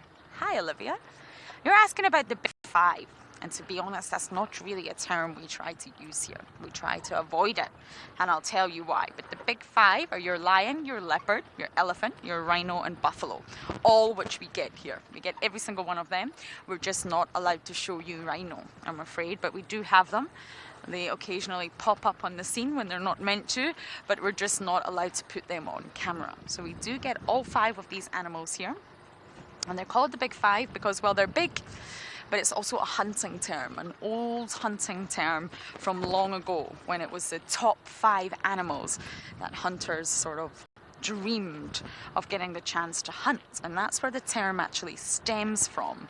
Now, it doesn't mean that anymore, Olivia, really. Your Big Five sort of made its way into tourism, and it's now the Big 5 animals, or the top 5 animals, that everyone wants to see when they come on a safari. So it's definitely changed over the years, but the sort of origin of the Big 5 is a hunting term, and that's why we try not to use it. I like to say the top 5. But then I also think there's so many other animals to want to see as well. We shouldn't always go after the big five. So I try to avoid that term as much as possible. But that's technically where it stems from. And we're lucky enough to see lions here, as you know, leopards, elephants, occasionally buffalo when they decide to pass through. And we do have white rhinos here. I believe a black rhino was seen once a long time ago. But the population that we have on Djuma are the white rhinos. They're much bigger. And they're not white. They're grey. But we do get them here too. And that's what Big Five means. They are, of course, the biggest of all, other than giraffe. It excludes giraffe, it excludes cheetah, excludes hippos, and all the other amazing animals we get to see out here, Olivia, which is why I try to avoid using that term. Oh, hello. There's a beautiful golden orb-web spider. See, there's so many cool animals. Look at that. Now, you're probably not going to get to see her so magnificently as you would if the sun was shining. Her web would be glowing and the colours on her body would be, well, sparkling. There she is. And I know it's a she straight away because of her size. The males are tiny, nothing like the females. Hold on, are we missing a leg? Another golden orb-web spider to miss a leg. Yes, we are. I think we're missing either our third hind leg or the very, very last one, the fourth one. Isn't she stunning? You see that yellow web? See how yellow the web looks? That's why they're called the golden orb-web spiders. And she intentionally, no, it's more so next to her own. Let's go back to her. Yes, there you go. There you can see it's yellow. It's a pigment that she puts into her silk. That makes a web. She can put a little bit in to give it a tiny tinge of gold or yellow, or she can put a lot in, and I think this strand that you can see right here, there's a lot of the pigment. So she can change the hue. And the silk is essentially made from protein, different amino acids, from different glands inside her spinnerets. She hangs upside down. I got asked that recently. I've only just recently understood why she sits upside down. It's an energy efficient way of sitting. She doesn't have a circulation system like us. So of course, being upside down is not going to give her a head rush. Whereas for humans, we would probably have fainted by now. I can just imagine myself delicately hanging in a golden web like a ballerina. No, that's not going to happen. And it's also probably highly unsustainable. Annie, you're saying it's got fuzzy legs. Yes, well spotted. That's hairs. And this helps this female here stick to the webs. So it looks like she's almost suspended in midair. It just looks like she's hanging from nothing, but actually she's suspended in her own web, which is incredibly strong. And these hairs help her sort of attach onto the web, if you like. You can see her legs are disproportionately long. They're much longer than the body. And this makes it really difficult for her to walk on the ground. So she's an expert at walking on webs. She's a web walker. And again, this is another reason that she hangs upside down. If she was to fall to the ground, which would be highly unlikely, she really is not equipped to walk and scuttle across the ground. She's equipped to walk on webs and bridge. And what bridge means is that the spider will swing on a piece of silk to get from one tree to the other, which I think is absolutely fantastic. True Spider-Man style right there. And of course, once summer ends, we're going to lose all our golden orb-web spiders, and I have to say I'll miss them. They're stunning. Really, really fascinating animals. If there was better light, she would look much more yellow. Kirsten, can you just repeat that one more time? My game drive video went off.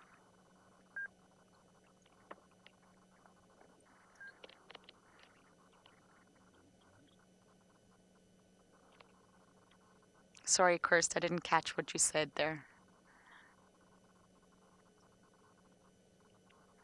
Okay, I wasn't sure who I was to send you to, but I am sending you across to James, who's not too far away from me right now, to find out what he's up to. I'm going into the hyena den now to see if there are any hyenas there, because it's one of those days. The weather has closed in over the heads of us and it's starting to feel rather miserable, and so I'm going to go to the hyena den. And if I don't have any luck here, I will go and cheer myself up by looking at the little grebes feeding their little babies.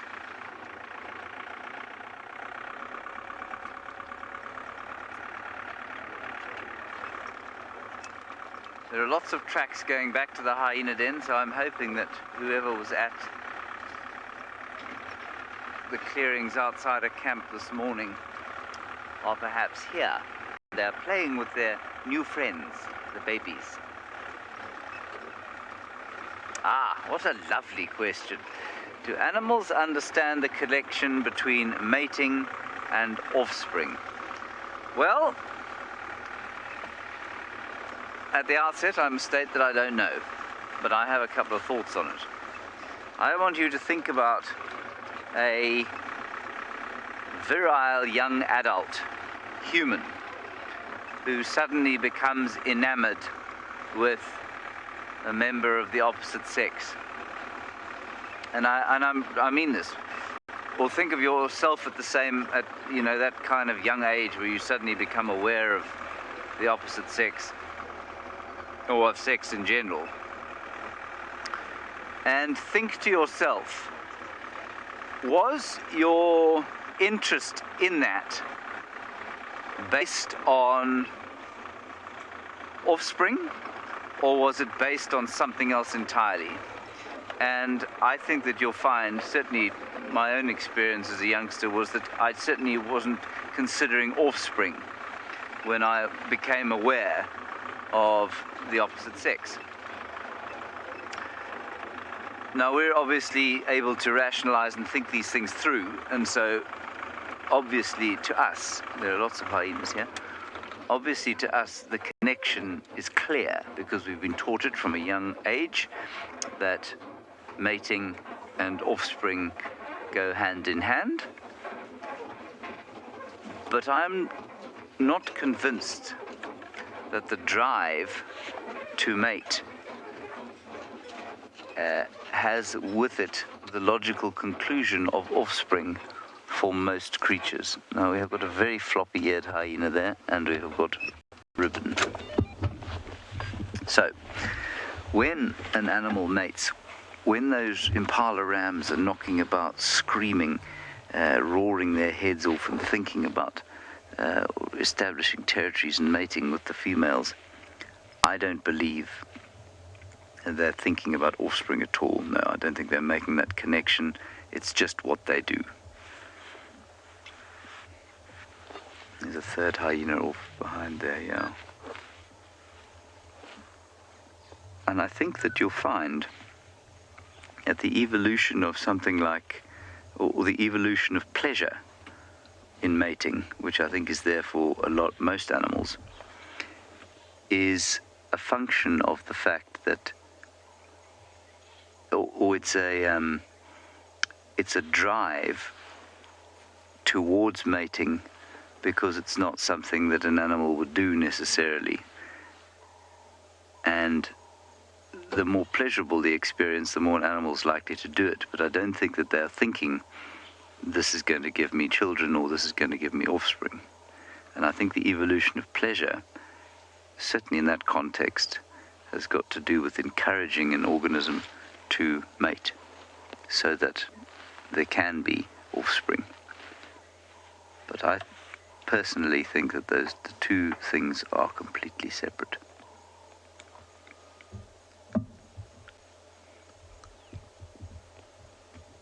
And then you have only to think back to, or read, human stories of, extremely isolated communities or massively conservative communities in, a couple of thousand years ago, where the connection wasn't made between mating and offspring.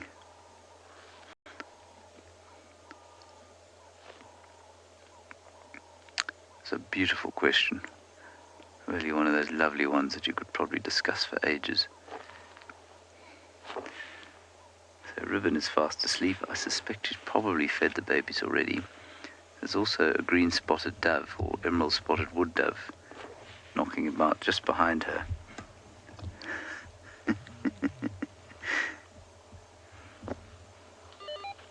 Must have a blocked nose being that close to them.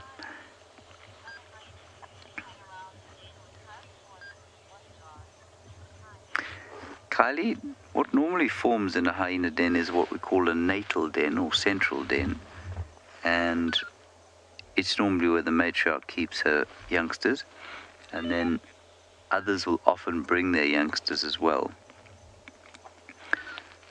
But in this case, we think we only have matriarch's babies.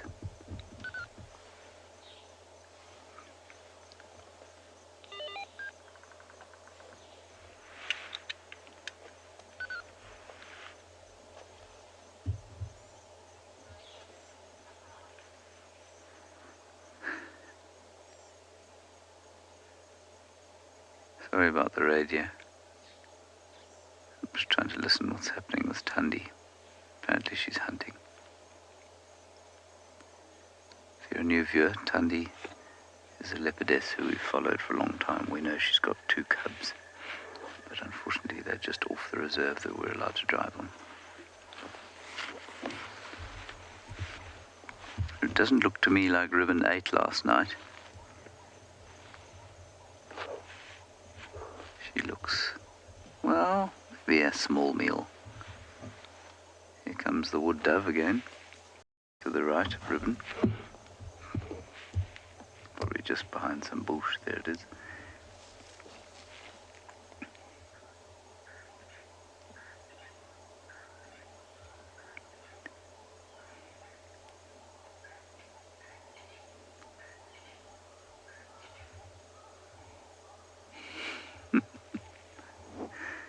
Oh, that is a seed-eating bird predominantly.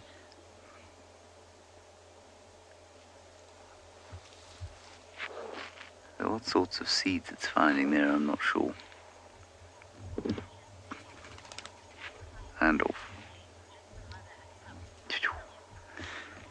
Tem, the mother doesn't sleep in the den at all, and the cubs, not pups, cubs, sleep in the den alone. So she will sleep on top of the den like this. She might plug her backside into it in order to feed them, but she will not go down into the den. Lion's calling. So far away as to be almost inaudible.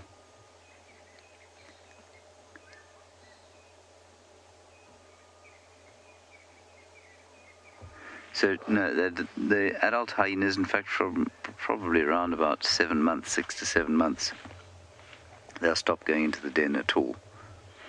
They'll still center around the den, the youngsters, but they won't go into it anymore.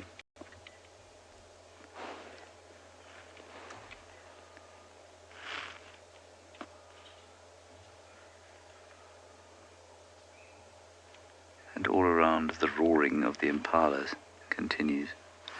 Absolutely fascinating behavior.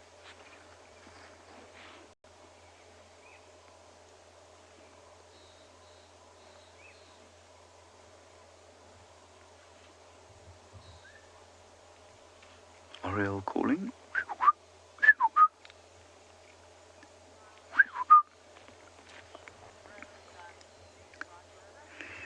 Right, we probably won't spend an enormous amount of time here, so while we consider our next action, let's go back up to the north to andBeyond Ngala, where Rowan is having a boat cruise in the Timbavati River. Guys, so we followed the leopard tracks for quite a while, close to about 20-25 minutes, and then I can't really see whether he cut off south or north.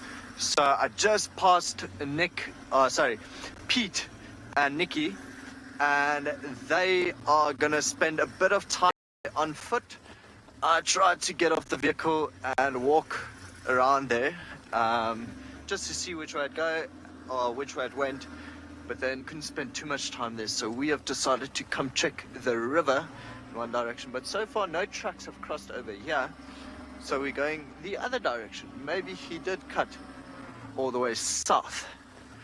So far we're not doing too badly. Like I said, it looked rather fresh. I mean, we had a bit of a drizzle here this morning, very, very slight, but it looked like the trucks were actually on top of that. Not really too much rain on top of the trucks at all. So we just quickly want to check this area. Being a nice cool morning, leopards could be active for quite long into the morning, so he might still be walking. Okay, so Taylor's found lions already, so we're going to send you to her on Karongwe.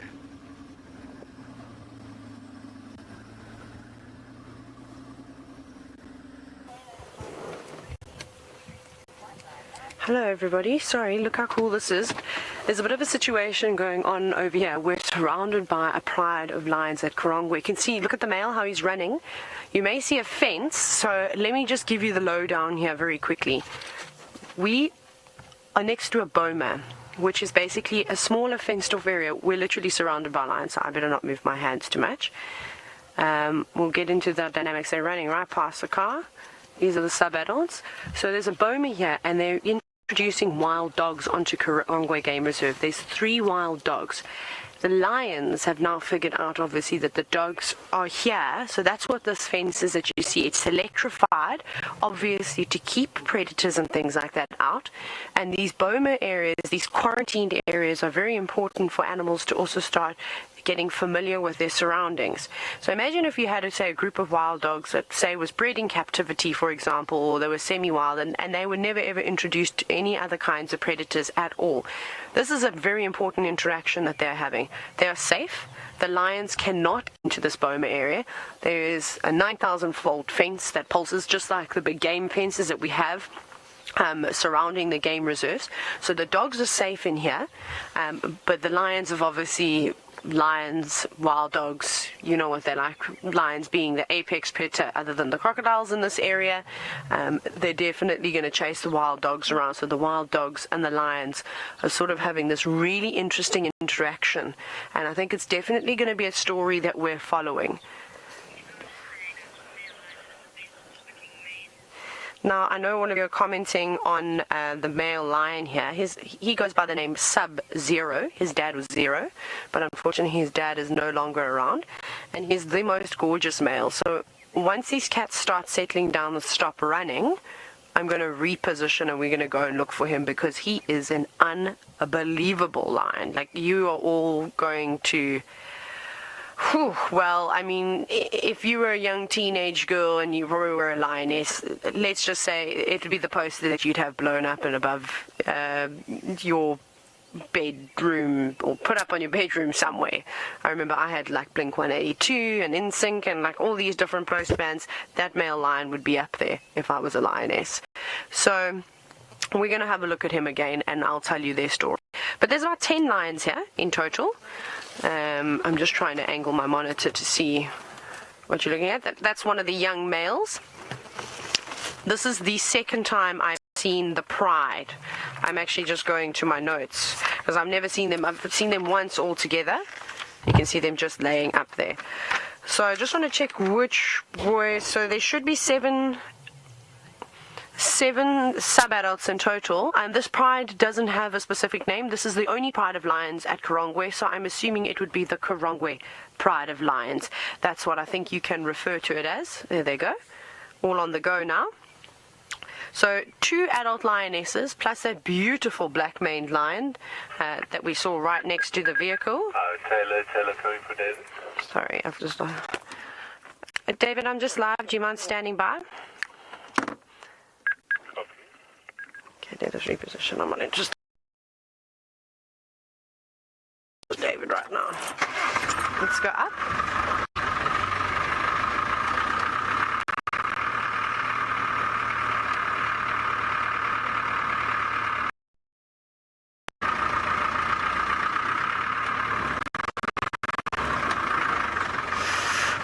want to go around. If these guys move.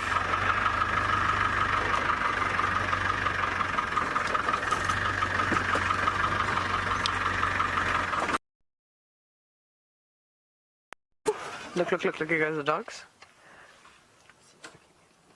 I think the dog's just gonna run.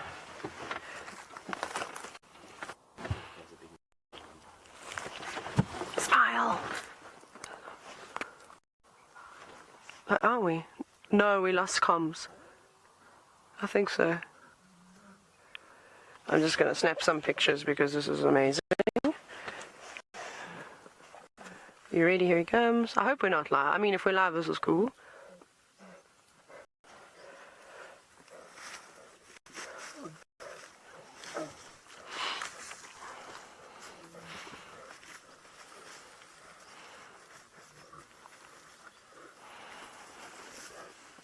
Chris, can you hear me? I don't know, I keep dropping in and out of signal.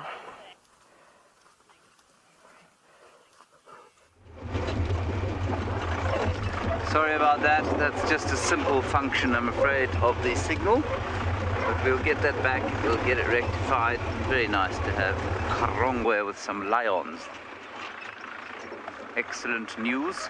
We are going to the little Grebe's nest because the hyenas were sleeping and showing very little signs of getting up to demonstrate a foxtrot or quick step.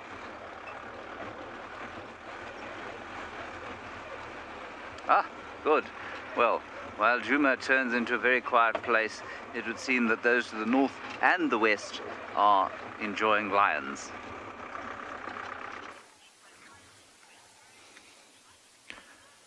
And so it happens that when you look for a male leopard, you come across a male lion. Of course, this is what the morning had in store for Marcel and I. We're not complaining. This is lovely. Quite a thick bush or quite a dense bit of grass that he's chosen to lie down in. But yeah, this is one of the Ross males. He's according to us, the less dominant of the two, so not the more aggressive one. But he's just staring at it quite intently. Also slowly falling asleep, which is quite good, because I'm pretty sure he's just going to stay here for the entire day. And actually, that's kind of what we'll hope for, because him being here the entire day, we can come back this afternoon, and if he's not with his brother, he might call, but roar later on this afternoon. But for now, it looks like he's almost settling in. Eyes are closing.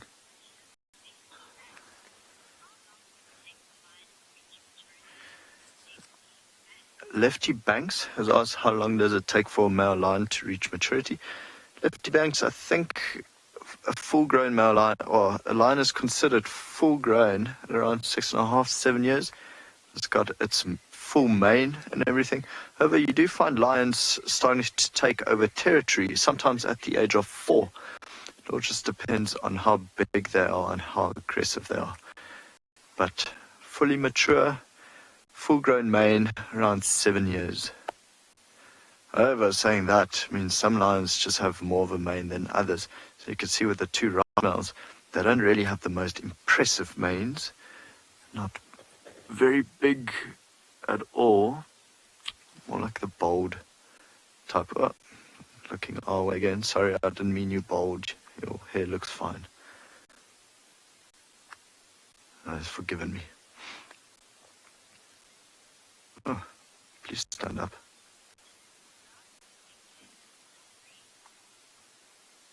Okay, he's not standing up. Well, it seems that James is back with the little Grebes. So we're going to send you back over to Djuma and him for a little while and see if this guy moves at all.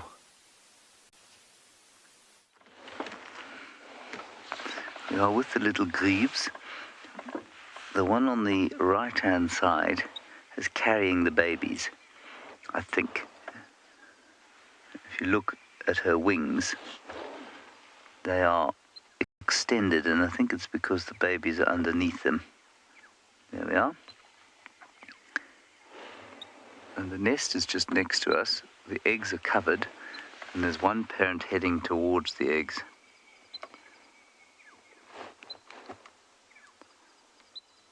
Now, I was told last night that the hippopotamus Dewey, who plays with sticks, sprayed his dung all over this nest yesterday. Now, I must say I take a very dim view of that. I've become rather emotionally invested in the grebes, as have many of us, of course. And we want to see now if we've got 3 babies or still just 2, hopefully 2. Hopefully we haven't lost yet.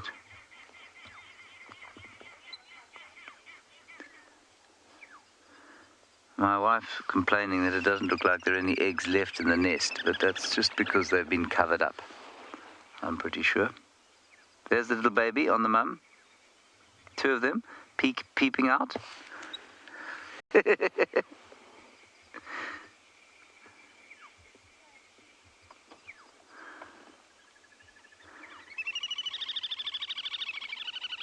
Ever since I read about grebes carrying their babies on their backs, I've wanted to see it, and I've never seen it before.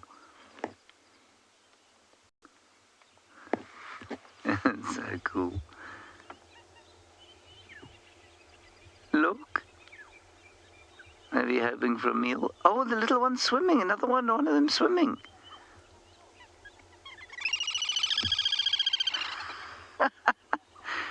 Oh, there's much swimming now. This is amazing.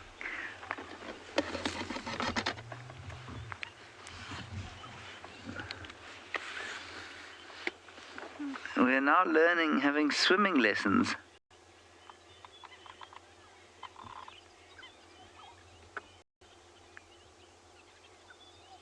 That's so cool.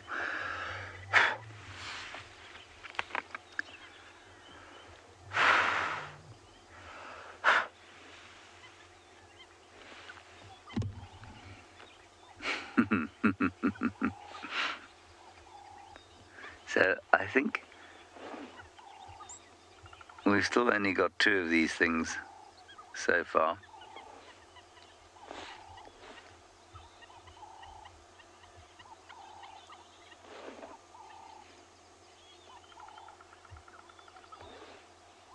And I'm sure that there are still eggies.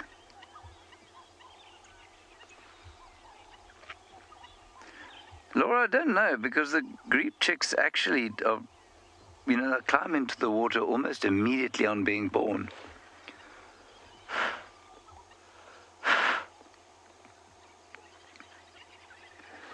So I'm not sure that I'm not sure that they actually have to be taught how to do it or get used to water at all.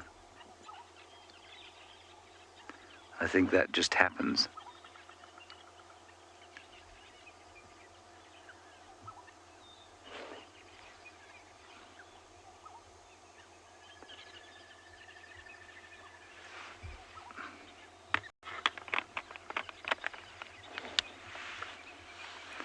And I wonder if they get meals while they're there too. Yes, Debbie, these birds are extremely endearing. I think everyone's fallen in love with them.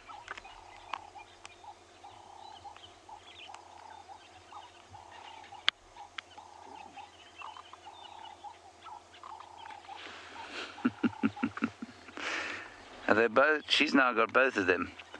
Or he's now got both of them, I think.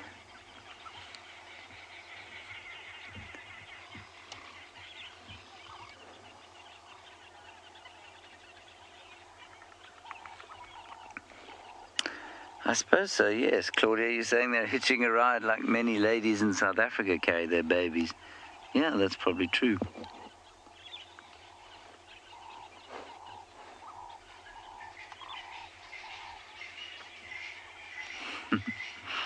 It's so cute.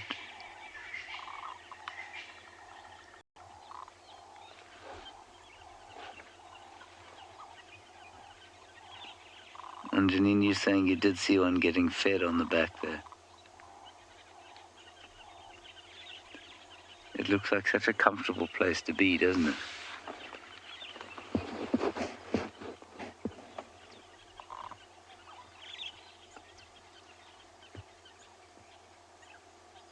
They've still got one each. No.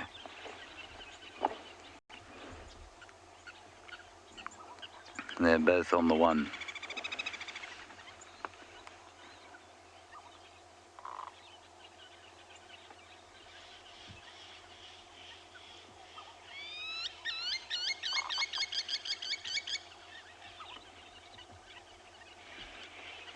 Now, when is the next one going to be born?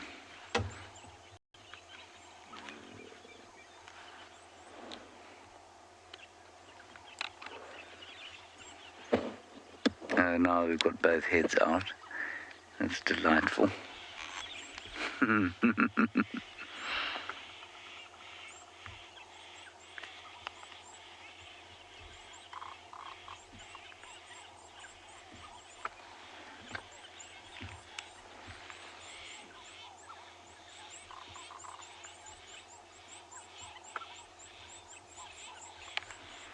So sweet. I think Dewey, the hippopotamus, has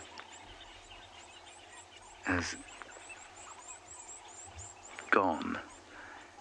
Sorry, give me that comment again, Kirsten, because I'm pretty sure I don't understand it.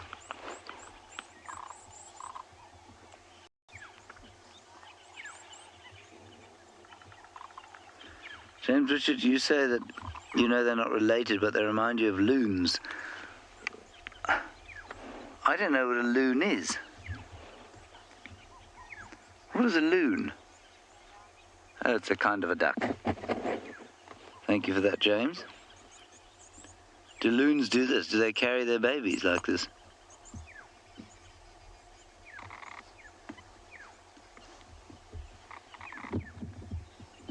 Oh, I see, they do carry them. Oh man, that is just too cute. It's going to climb out now.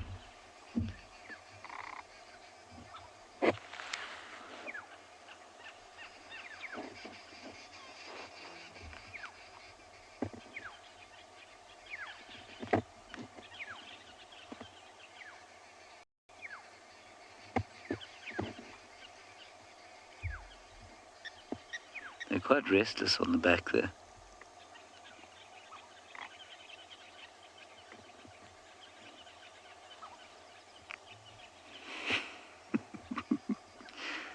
What are they going to do when they've got full?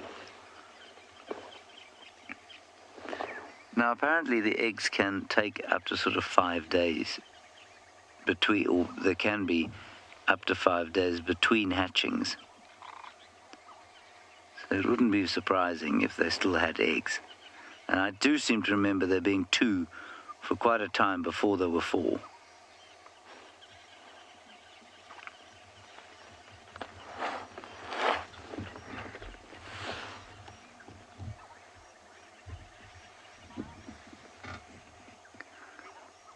Rudolph, I don't know. I mean, in this particular waterhole, I'd say very small, because I don't think there are any barbels in here at the moment.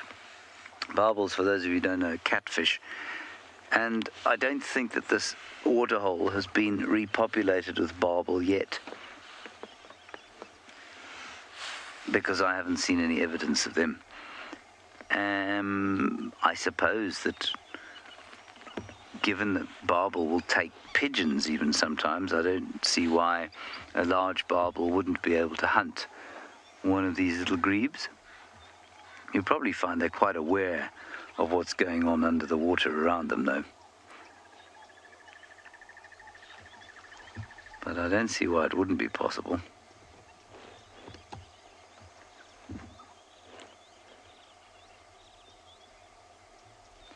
I mean, I think as far as relatively safe places for a grebe to be, this is a pretty good one.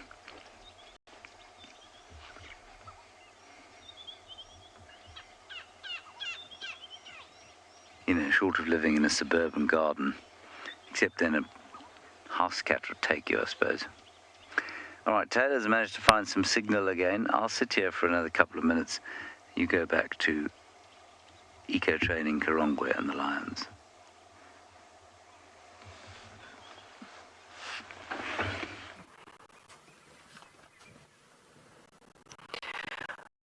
Sorry, everybody, for the obvious challenges that we're facing, but it's just one of those things. The western-ish section of the boundary, but there's a sub laying here next to the boma fence. Now, just a quick recap because it all happened so quickly in case you have just joined us. I'm sitting at Karongwe Game Reserve. And the fence that you can see is a boma area. So there are actually wild dogs in here at the moment, and they're just sort of quarantining and getting used to their surroundings before they'll eventually leave to 9,000 hectares. There are 3 of them, 2 males and a female, the wild dogs, and then we're sitting with the Karongwe Pride Lions. It's the only Pride Lions on this property, and there are 10 of them, 7 sub-adults, and then we've got 2 adult lionesses, and then that beautiful big male. There he is. Here he is right here to our right.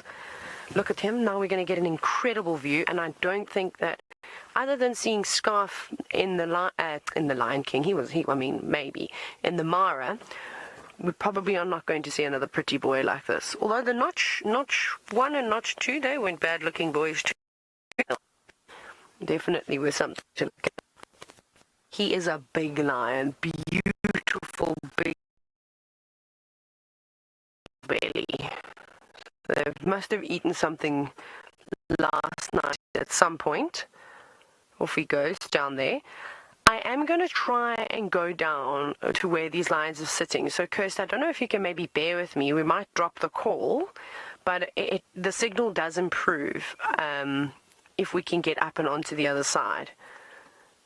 Because it's sort of like a little dippy where he's walking, and then he has... Oh, no, he's not going to go anywhere. Never mind, we'll stay here. He's decided he's exhausted from chasing after the wild dogs. Look at the sub-adults. He's not going to be too impressed with them, but why would you not want to play with him? Look at that. Big teeth. Now, Sophie, that is a fantastic question. Great timing. We must have telepathy, because I was just about to tell you about one of the key identifying features on this lion, and I suppose it goes with your questions on how do you know which lion is which. Well, this male lion is the only big dominant male, so that's very easy to tell apart, but he's also any notches in their ears or prominent scarrings on their faces. That's typically what we do. With the lionesses, there are 2 lionesses. Both of them are here. One is particularly large, and she seems, in my opinion, she seems to be quite tall. And then the other lioness, she walked past the car not too long ago. She's sort of much smaller in stature. Very stocky female, but she doesn't seem to be as tall. They don't have names, the 2 adult lionesses, so we call this male Sub-Zero. His dad was 0, and he was apparently even bigger. I think I remember seeing him last year, but sadly he's died since he was quite an old boy. And then we refer to the lionesses as lion female 3 and lion female 4. They don't really have names just yet. Sometimes they call one of the lionesses the flat rock female. She's got a big scar across her skull, so we'll try and figure out if we can get some nice ID shots of her now. And they call her the flat rock female because that was one of her first den sites when she gave birth to some cubs. And then the lion female 4, they call her the Tsuku Pan female, which is just the name of a pan on Karongwe Game Reserve. Did the same thing. They also gave her that name because of where they found her denning for the very, very first time. So, very exciting stuff. I can see them up and moving around, but I don't want to move just yet because we've got an enormous roadblock on the road, which is fantastic. The rest of the pride is basically just around the corner They now seem to be moving away from the boma. We do have signal that side. It's just, yeah, I don't think it's worth us going all the way around the eastern side of the boma. I think we'll probably just hang back with that good-looking cat. Oh, there we go. He's up now. Now he's moving. So we'll probably move with him and see if we can get another view. The goal here is, of course, to try and get a view of them all walking towards us. Rowan has also got a male lion. Shall we compare the two?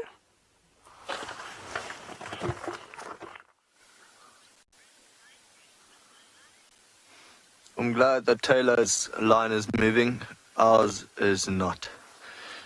Very fast asleep. Eyes closed. This is the other Ross brother. So it seems that both of them are in the area indeed. So where we are is also where that lioness is denning. Which is why we're not going closer at all. They seem to be on the northern bank. And our 2-track only runs on the southern side. So very clever of them to be lying down on this side.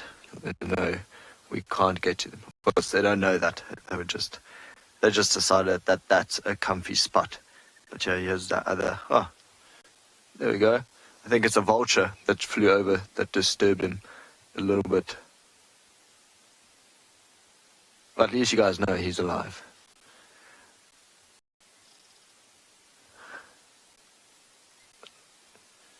Yep, not too much that bothers a big male lion, is there? It was a good day for sleeping in. Nice and cloudy, not too hot, not too cold. Yeah. Very glad Taylor's lions were moving, because these are not going to move for the rest of the day. I can tell you that. And 2 Ross males. Close spot to be lined on. Well done. This is also where that female leopard that Eric saw yesterday, she walked through here. Matthew, you've never seen a Ross male alone? Interesting. I have seen them alone a lot. Other one is just behind him, behind that big thick bush. Which is a spike thorn, just on the other side. So the other Ross is the one we showed first, and then this is the more dominant one, the more aggressive one. You also see it looks like he has quite a big belly, so I don't think they're too hungry. But yeah, no, they actually do, Matthew. They split up quite often. It seems that this one we're looking at right now, he tends to go more into the west and joins up with the Birmingham breakaway pride, whereas the other one tends to be more here in the east and spends a lot of time around the Birmingham pride. I don't think either of those prides are on our property at the moment. Actually, we haven't gotten west in quite some time. Maybe we'll do that a little bit this afternoon. Okay, so our lions are sleepy. So we're going to leave them. I'm going to send you head up again. I'm sure that head's going to go down very quickly again. But we're going to send you back to Djuma and to Lauren, who's with some vultures.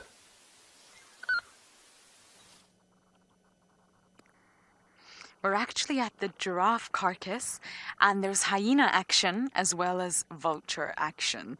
Now, they keep sort of tug-of-warring over the carcass, so we don't have the best view, but this definitely means the lions have gone. The Talamati pride have left. Hyenas have swooped in. Oh, I can see somebody. There we go. You see that? They're moving whatever body part that is. And of course, we've got the vultures waiting very, very patiently in the back. Oh, here we go. Hyena's on the move. Yeah, she's going to pop out. I think she's going to come to... Well, I don't know actually what hyena this is. Wow. Oh my goodness. That is a huge body part. It's going to come right towards us. Right towards the vehicle. Okay, let me just reposition. Right, moving on. There we go. Wow! That's a piece of skin. Is that a heart?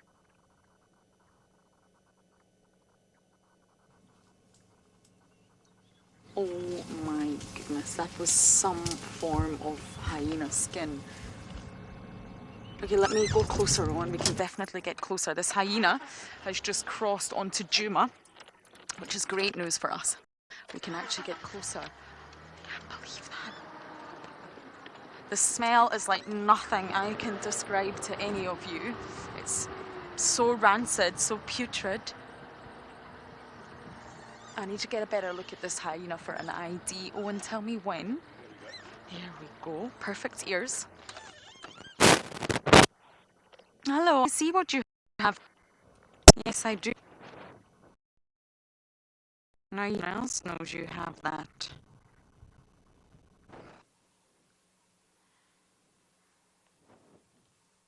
Unbelievable. Unbelievable. It could also be Saka. Saka's quite a similar pattern, I feel, to heart. Oh, so you've stashed that.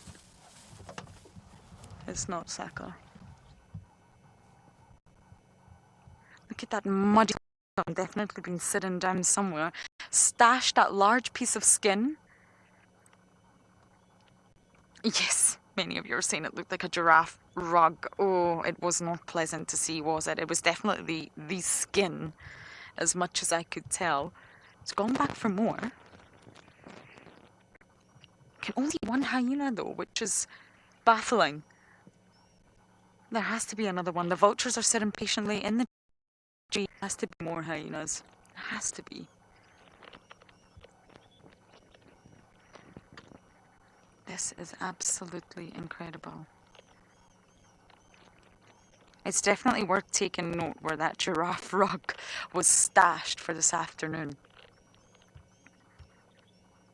It would also draw the attention of leopards too. Leopards are scavengers and are also attracted to the delicious aromas.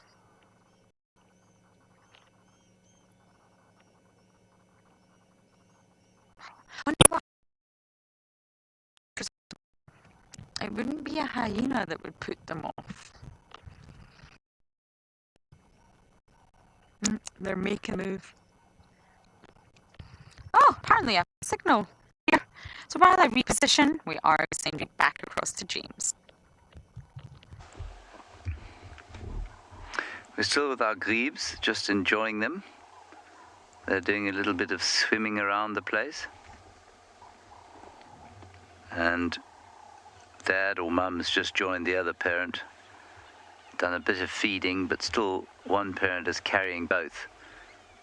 And it's just as a little kind of reminder of how precarious life is out here for something this small. A slender mongoose has just come down.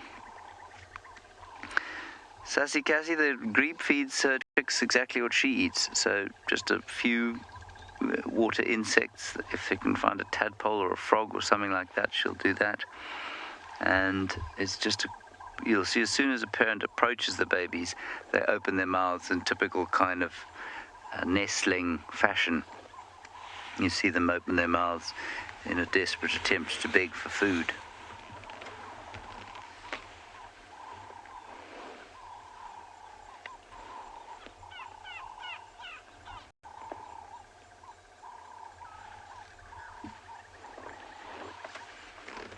She's still carrying both, and she seems to be nodding off almost. She keeps floating gently, and then she wakes up and paddles a little like that.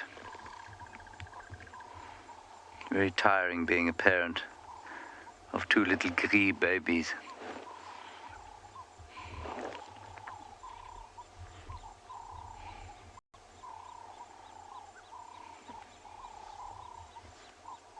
They really are rather unspeakably delightful.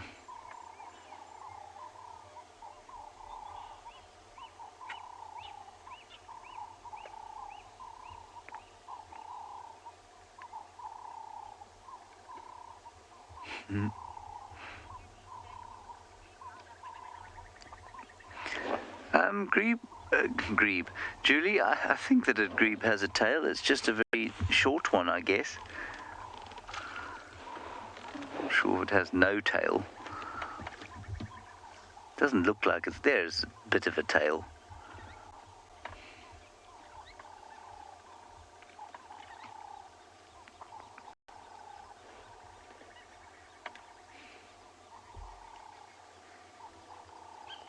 need to read up on more about the evolution of tails. We had a great question from a kid the other day as to why on earth animals have tails.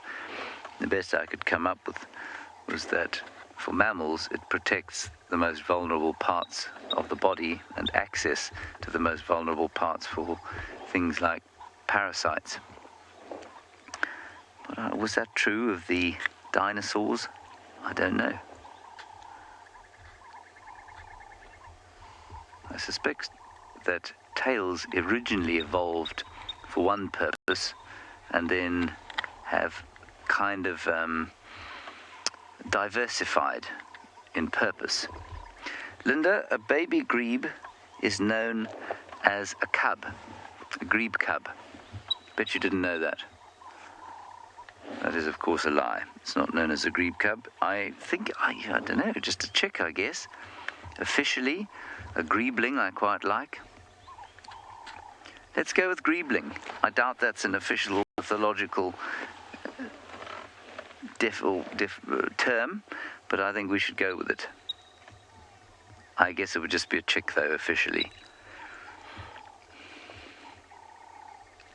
Oh, as my wife is now suggesting, we'll just go with bebes. Yeah, we could go with that, but I mean, that applies to anything really, doesn't it? Anything cute is a bebe. Oh, Grebe. I see. Grebes. No, Kirsten, that's not your best.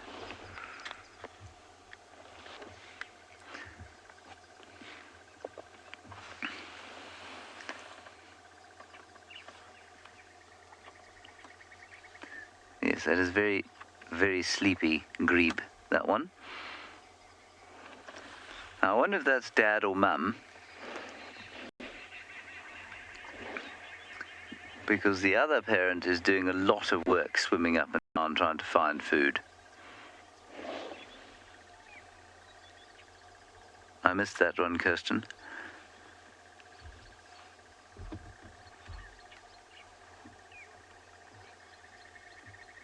Dee says we should call them grebettes. No, I think grebling is the way to go with this one. Grebling. Grebling it shall be.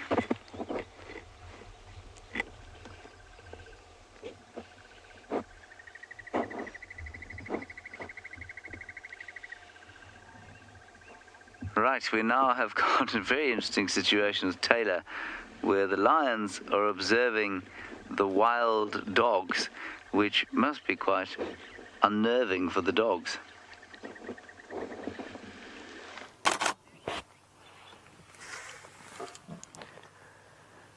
We are still with them. Again, the fence is the boma. Now, please have a look at this lioness, and I'd love it if you could take some screenshots of her. This is the lioness that I was describing as shorter and stockier, and she's actually quite light in color, so and there's one that's supposed to have...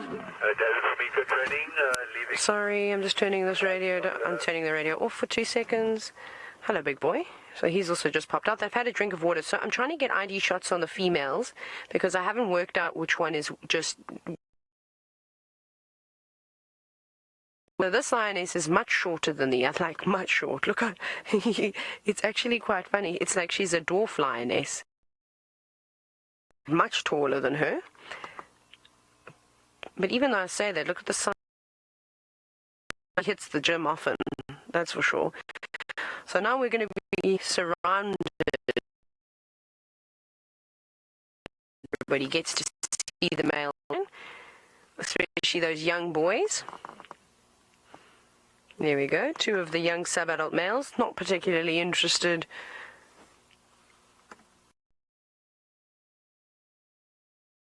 Is too focused on seeing those wild dogs. Now, they'll get bored eventually. Eventually the dogs are going to sit down in the middle of the boma and the lions are going to walk away. But we are going to stay here and suss out this.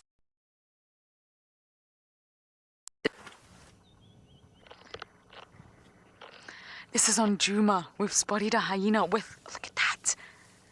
Look at the size of that. That's a leg bone. I can see the hoof, I think. this young hyena's swooped in, stolen a leg, and ran off. Can you hear that?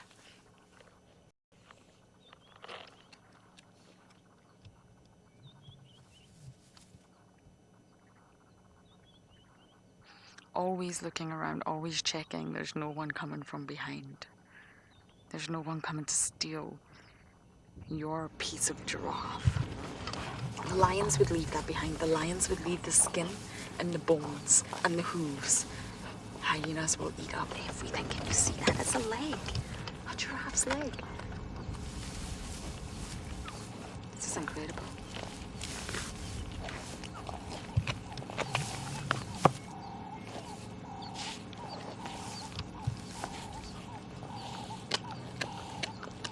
Can you hear it crunching? Hyenas will crunch right through bone. Hello.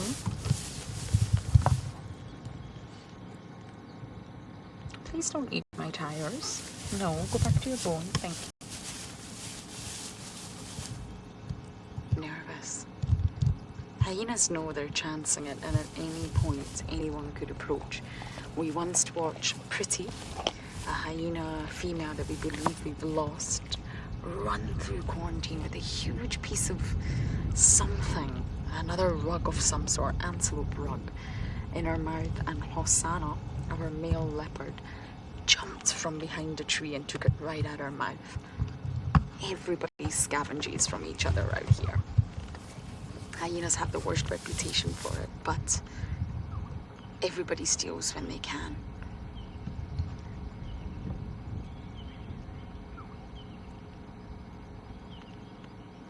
Okay, I'm going to stay and watch our hyena. I wonder if things will get dramatic. But we are going to send you guys back across to Rowan with a beautiful Verreaux's eagle owl.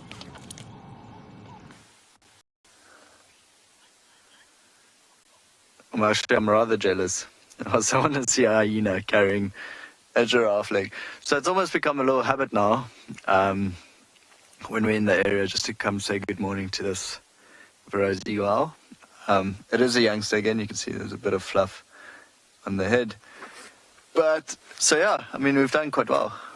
We managed to find it every day. We had some squirrels alarm calling at him a little bit earlier, going choo choo choo choo choo choo choo.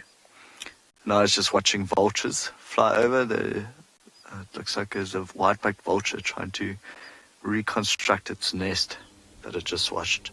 And then every now and then just turns towards us and blinks those pinkish eyelids. So yeah, good morning. See, picking up every single little sound that's around. Highly alert. It's not screeched yet. Be wonderful if it does decide to take off. Anushka is... yeah, I've been working on that. I've been working on not saying stunning too much. But I agree, it is stunning. Thanks, Anushka. Awesome. Marcel says it's awesome rovent. Type that into Google Translate. Ah, beautiful eyelids. Yes, but they do look angry, hey? Annie also says she loves the pink eyelids. I agree, Annie. But it looks so grumpy. I like owls.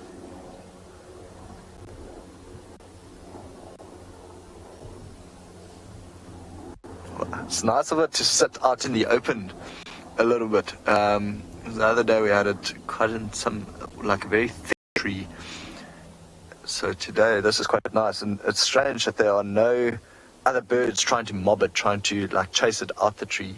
Things like fork-tailed drongos and such.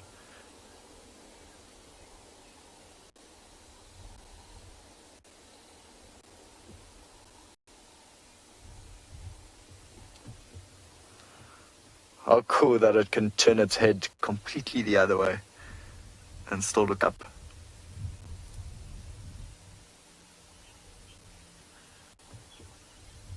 Okay. We're going to leave this little one and send you back to the hyena with its giraffe leg. The hyena has all of a sudden got up and abandoned this delicious leg. I'm not sure why. Just give me a second to see where it's going.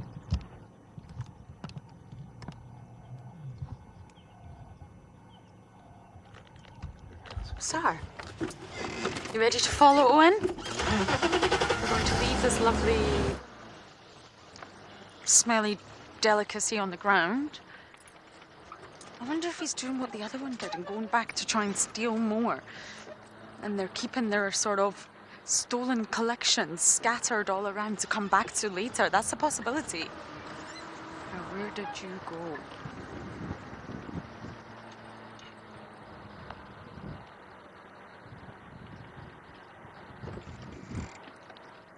Do you know, the grass is so long. Owen and I were just talking about this. It's impossible to see a hyena. I think we've just lost our little hyena, everyone. It was munching away for long enough. But it's possible they've gone back to the carcass to see what else they can steal.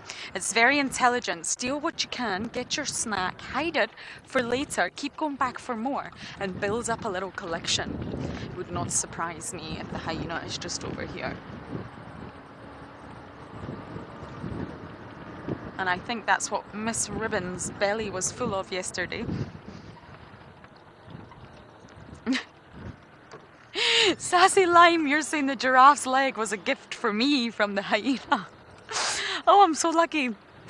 Sassy Lime, I could not want anything more. Imagine. Me and my wonderful... there's a hyena. Can you see that, Owen? I don't know if that's the same. No, this is a different one. This is a hyena walking deep into the dark depth of Buffelshoek. With the very dirty bottom, yes. I don't know what it has been sitting in. So I think the carcass is actually almost finished. It's the bare bones, literally, of what the Talamatis had. They sat on it for 2 days. The Talamatis have disappeared back into Buffelshoek. And of course the hyenas have set upon their feast that they have most likely been waiting for quite some time. Okay, I've spotted another hyena, so we're going to investigate, and as I do that, we're going to send you back across to Miss McCurdy with her lions. Okay.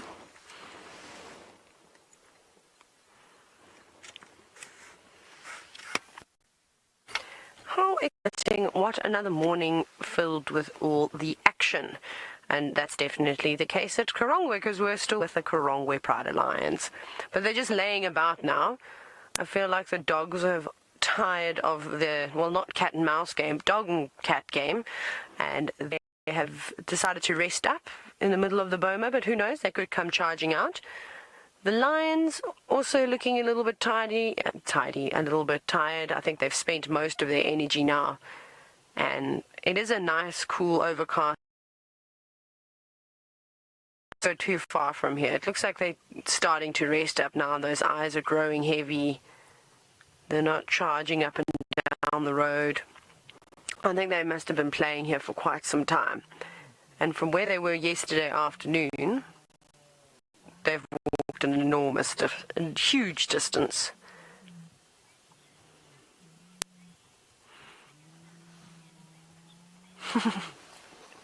Cat 3.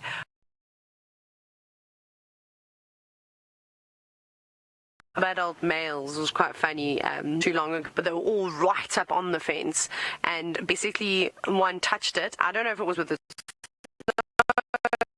nose or its tail or what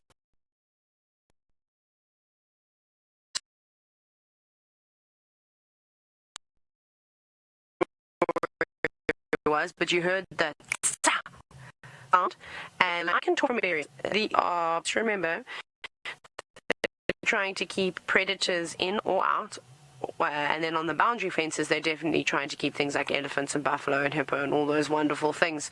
They want to keep them in the reserve too. So as far as I know, the standard voltage is normally about 9,000 volts, but it's not a constant current, because if you were to touch something like that,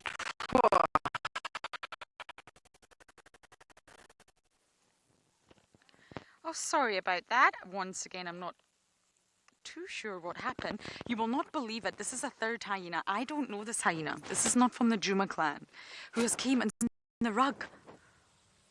The giraffe rug has been stolen, and it appears to be heavy. This is a third hyena, and I really don't know this hyena. I don't know which clan this hyena could be from, but it's not the Djuma clan. Look. Stealing another hyena's giraffe delight. Okay, let's see if we can get closer. Okay, Owen, hold on tight. I do not know what the ground is like below because I cannot see. It could be bumpy. Ah, there we go. Oh my goodness, I struggle to understand how anything could eat that. It's burying it right down in the grass, keeping it out of anything.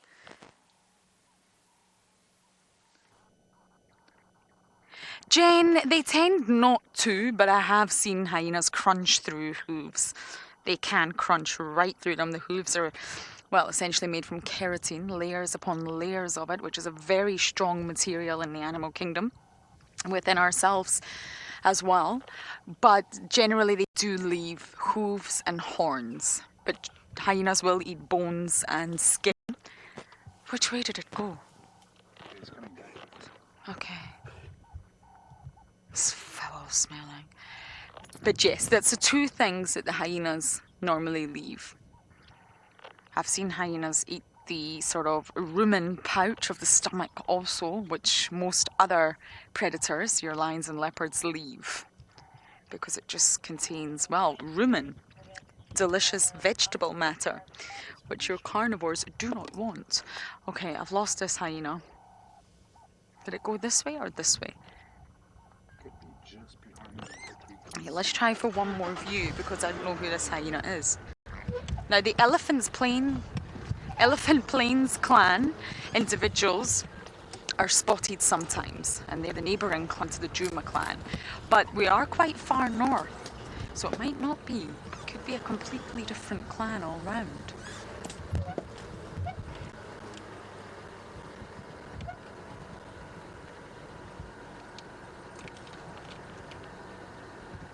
Ah, Chris Rogue, thank you so much. The young hyena that abandoned the leg was in the belly. Swazi's sister, Belle. Pretty's daughter. Okay, there we go. Got him. Thank you for that, Chris Rogue. She's getting big. She's also very pale in colour. Okay, this may be trickier than I originally anticipated, but I'm going to try. Okay, so Indabelli is from the Djuma clan. Maybe that's why they're acting very cautious around one another, because maybe there's individuals with two clans here. I'm not sure, but I don't recognise that one we just saw. Okay, this fast. I am not sure I'm going to be able to do this. But the bush is this thick. I may have to pop back out onto the road, I'm afraid.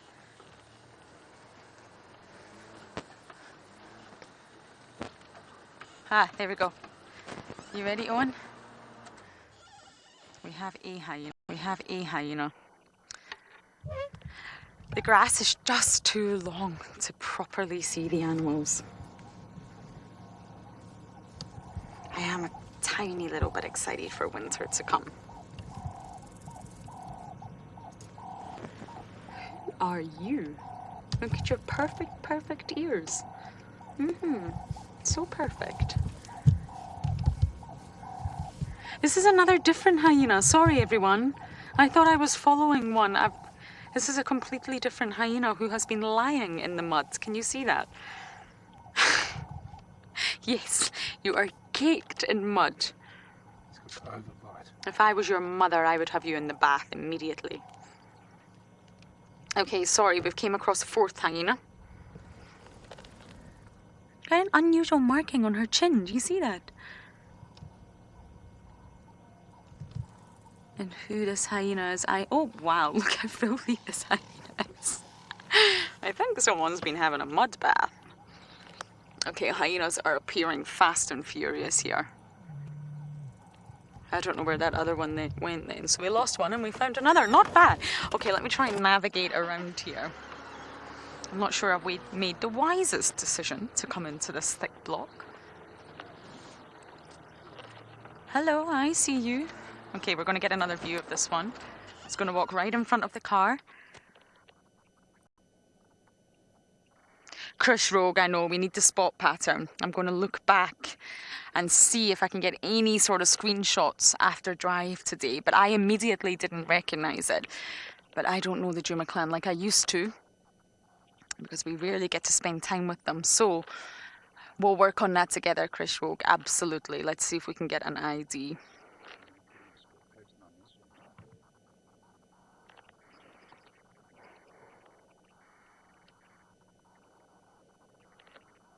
Fascinating. They're all appearing out of nowhere, being drawn to the smells. I think this individual, Miss Muddy Bottom, might end up at that rug. The beautiful giraffe rug. Oh.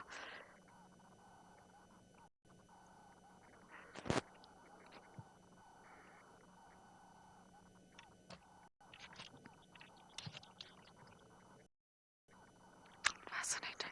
Okay, let's try and get to the road. Oh no, we've still got a view. You see how cautious they are? Smell, move forward, smell, move forward. Okay, I'm going to try and get into this tricky block that I've got myself into, and it appears like Mr. Hendry has stopped to admire some impala.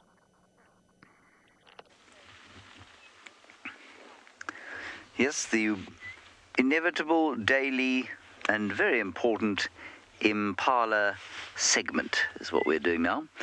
We have some oxpeckers there. We have a lot of female impala, and they might be looking slightly harassed to you, and that is because they are.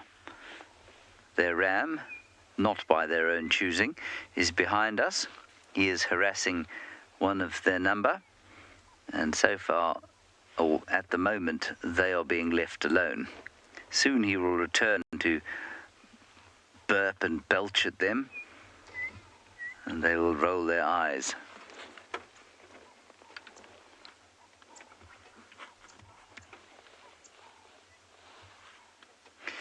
Christy, as far as I'm aware, oxpeckers have zygodactyl feet, which is basically like a woodpecker's feet for hanging on, but I don't think, I mean, I'm sure the muscles are slightly different from those in other birds, but I don't know much about that. No, they're not zygodactyl, I'm talking rubbish. Of course they're not, they're passerines. So they are normal feet. I'll quickly have a look, see if I can find any obvious description of whether or not they have got strange feet.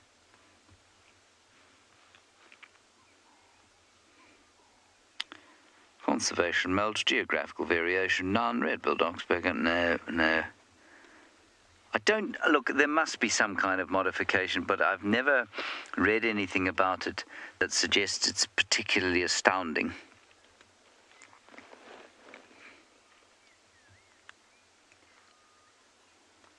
And let us not, while we're sitting here, forget the German name for this bird, the Rotschnabelmadenhacker. Although, here is the French one.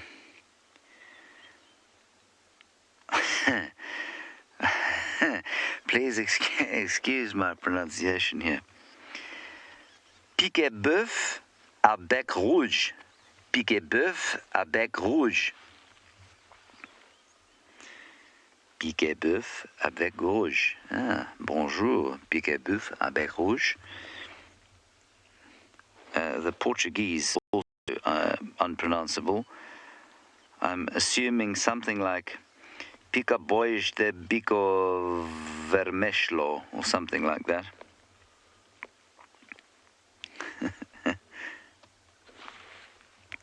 Oh, and there is the male now about to start harassing his ladies again.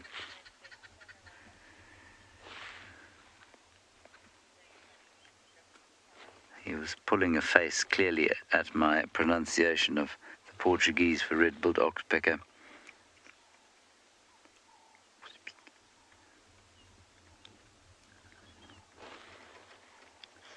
There he goes.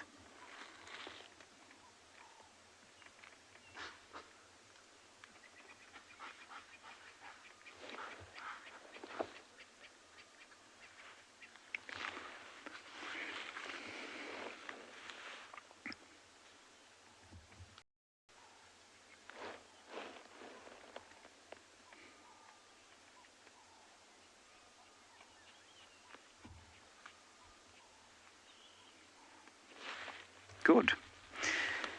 I think we shall leave the impala with the pique-à-bœuf à bec rouge and carry on.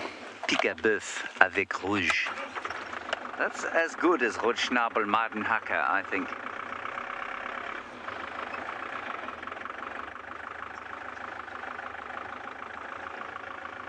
Let us now go back to the hyenas, which are dragging their carcass legs.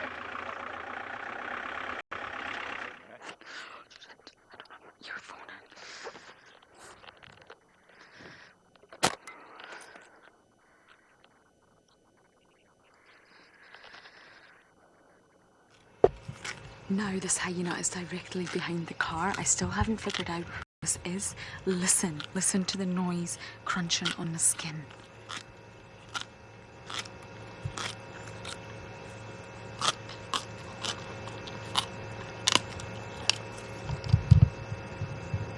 I'm not sure if you could hear that, but it's a horrible, horrible noise. It is just pure skin. I've managed to have a really good look, and it's nothing but giraffe skin.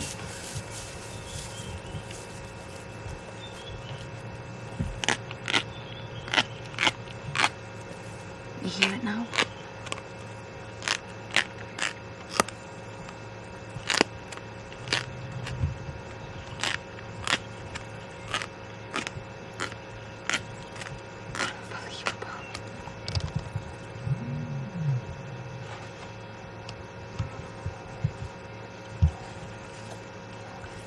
Oh, there's another one coming. Just stay there, you'll see it. Here we go. Here it comes.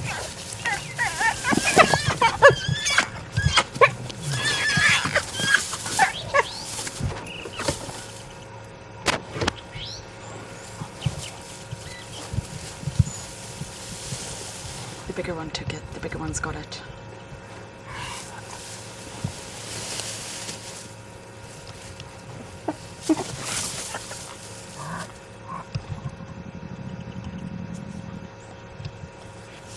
So what we witnessed there isn't immediate aggression, which makes you think they're part of the same clan, but it is, hey, I'm bigger than you, I'm more dominant than you, give it over, hand it over now.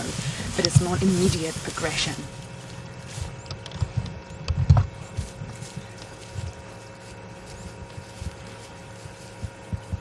Wow. I haven't seen hyenas interact like this in a long time. Even clan members become very aggressive with one another when it comes to food. Now, Owen, I don't know if you're able to maneuver this. Zach, you're saying it sounded like nails on a chalkboard. Oh, I know. Not pleasant. I don't have any nails because I bite them, but yes, it sounded like nails on a chalkboard, which gives me the heebie-jeebies. Okay, I'm not sure. I'm just going to count the vultures in the sky, but we'll show you in just a moment. 2, 3, 4, 5, 6, 7, 8, 9, 10. There's so many vultures up in the sky. Look, this little one's checking. Is there any skin left behind? Is there anything? My rug got stolen. Okay, we don't have a view. Okay, I was actually standing up there so I could see across the back of the car, but up here, oh, where have they all gone? Really far away in the distance, and I'm not entirely sure we'll be able to see them. There's just so many vultures circling. They're probably right in the thermals, but they're probably in this area because there's a lot going on. I think there was a kill at Galago Pan as well, and it would not surprise me if Klalamba was in the area. Oh, there's so much happening here. I'm going to try and reposition to get a better look at our hyenas, and as I do that, I think Mr. Marcello is waiting with his fact of the day.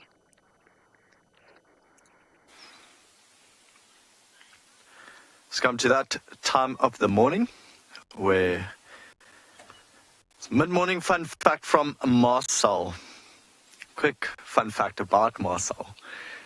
We were driving around now and tracks of elephants everywhere, and he just chirps up saying he thinks the musty smell of an elephant bull smells like old rotten tea. Of course, I don't know if you guys remember, but actually, no. Lauren loves the smell of elephant bull and must. So there you go. Two very differing opinions. But here's Marcel. His fun fact. There you go, Marcel. Okay, since we're all out in the bush every day, all of us use cameras quite often. So I thought I'd actually share a fact about cameras. So the first SLR camera, the single lens reflex camera, was designed by Thomas Sutton in 1861. The first camera to be, or SLR camera to be produced under a brand name was the monocular duplex in 1884.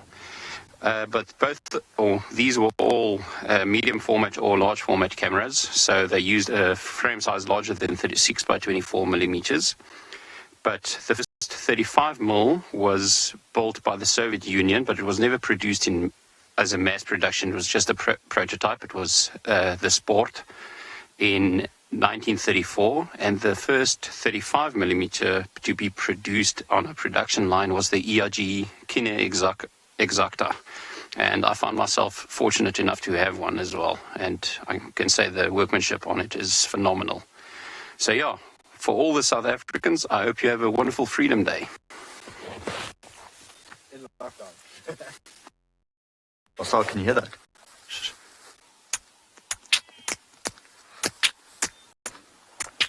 Actually, so Marcel skipped yesterday.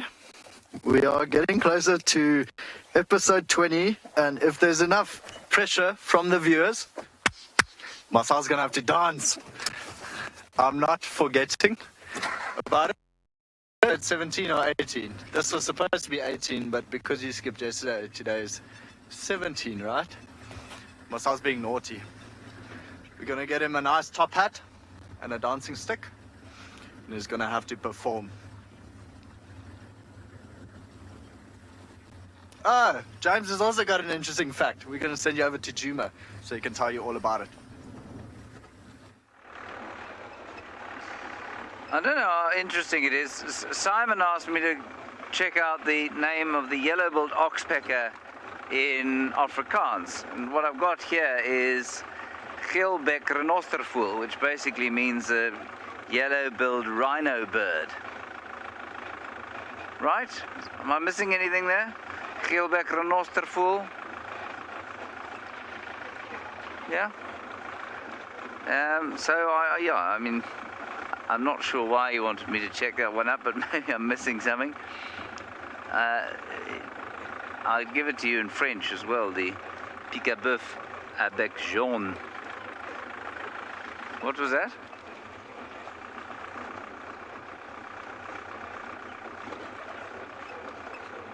Oh, right. Louise is sending us the one that she found, which apparently is not the same as the official one on the Roberts. Ah.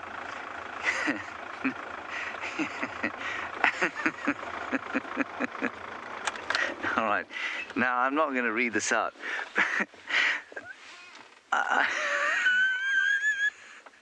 I think that anybody interested in this should type in the translation for yellow-billed oxpecker.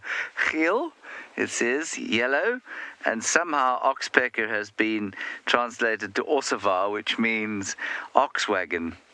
It's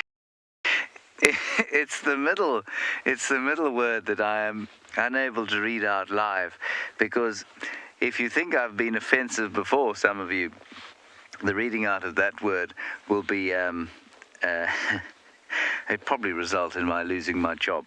So yellow-billed oxpecker, put it into the Google machine, you'll get yellow somethinged oxwagon, and that something is a is a profundity and a profanity. I'm not surprised that version, Simon, wasn't in the Roberts Birds app. I didn't Google it, I just looked it up, but Google it. And let's go back to Lauren and the hyenas before I say something I shouldn't.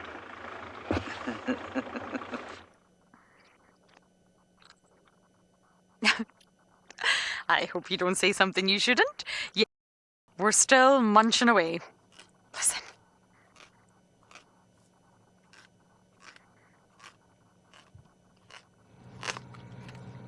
sounds like a really awful bird call. It's this hyena munching away on the giraffe rug.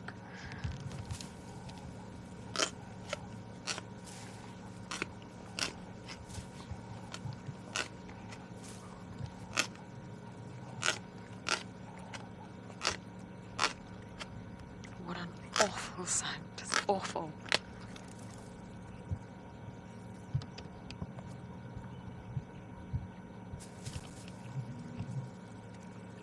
Yes, perfect, Chris Rogue, you are a star. Yes, I thought it was Hart.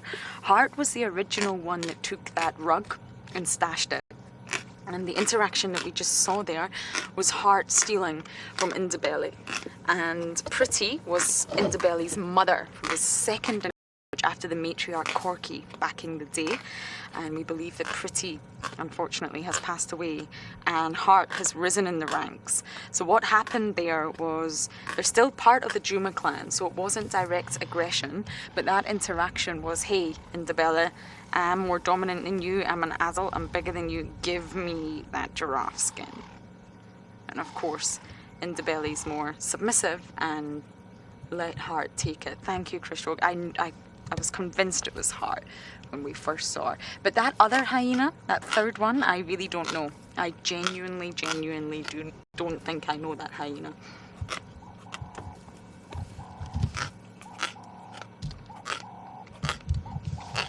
Oh, that sound. Gnawing on the thick skin of a giraffe. Yeah, Kirsten's also saying it's actually quite horrible. It's very horrible. And the smell is also horrible. You're all lucky you're sitting at home and you can't smell the putrid, rancid aroma. James, you're saying, wouldn't it make a great ringtone for your cell phone? Oh, goodness, no. It would definitely keep people away from you, social distancing. It would definitely be a winner, James, on that front. If you're really not up for socialising, just keep calling yourself and putting that as your ringtone. That's a winner.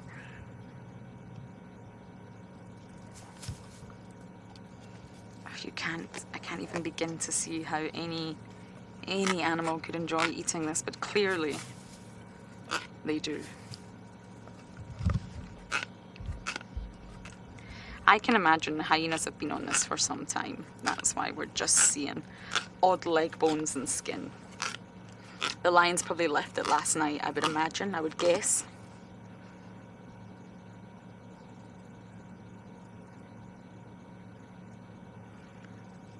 What a drive this has turned out to be.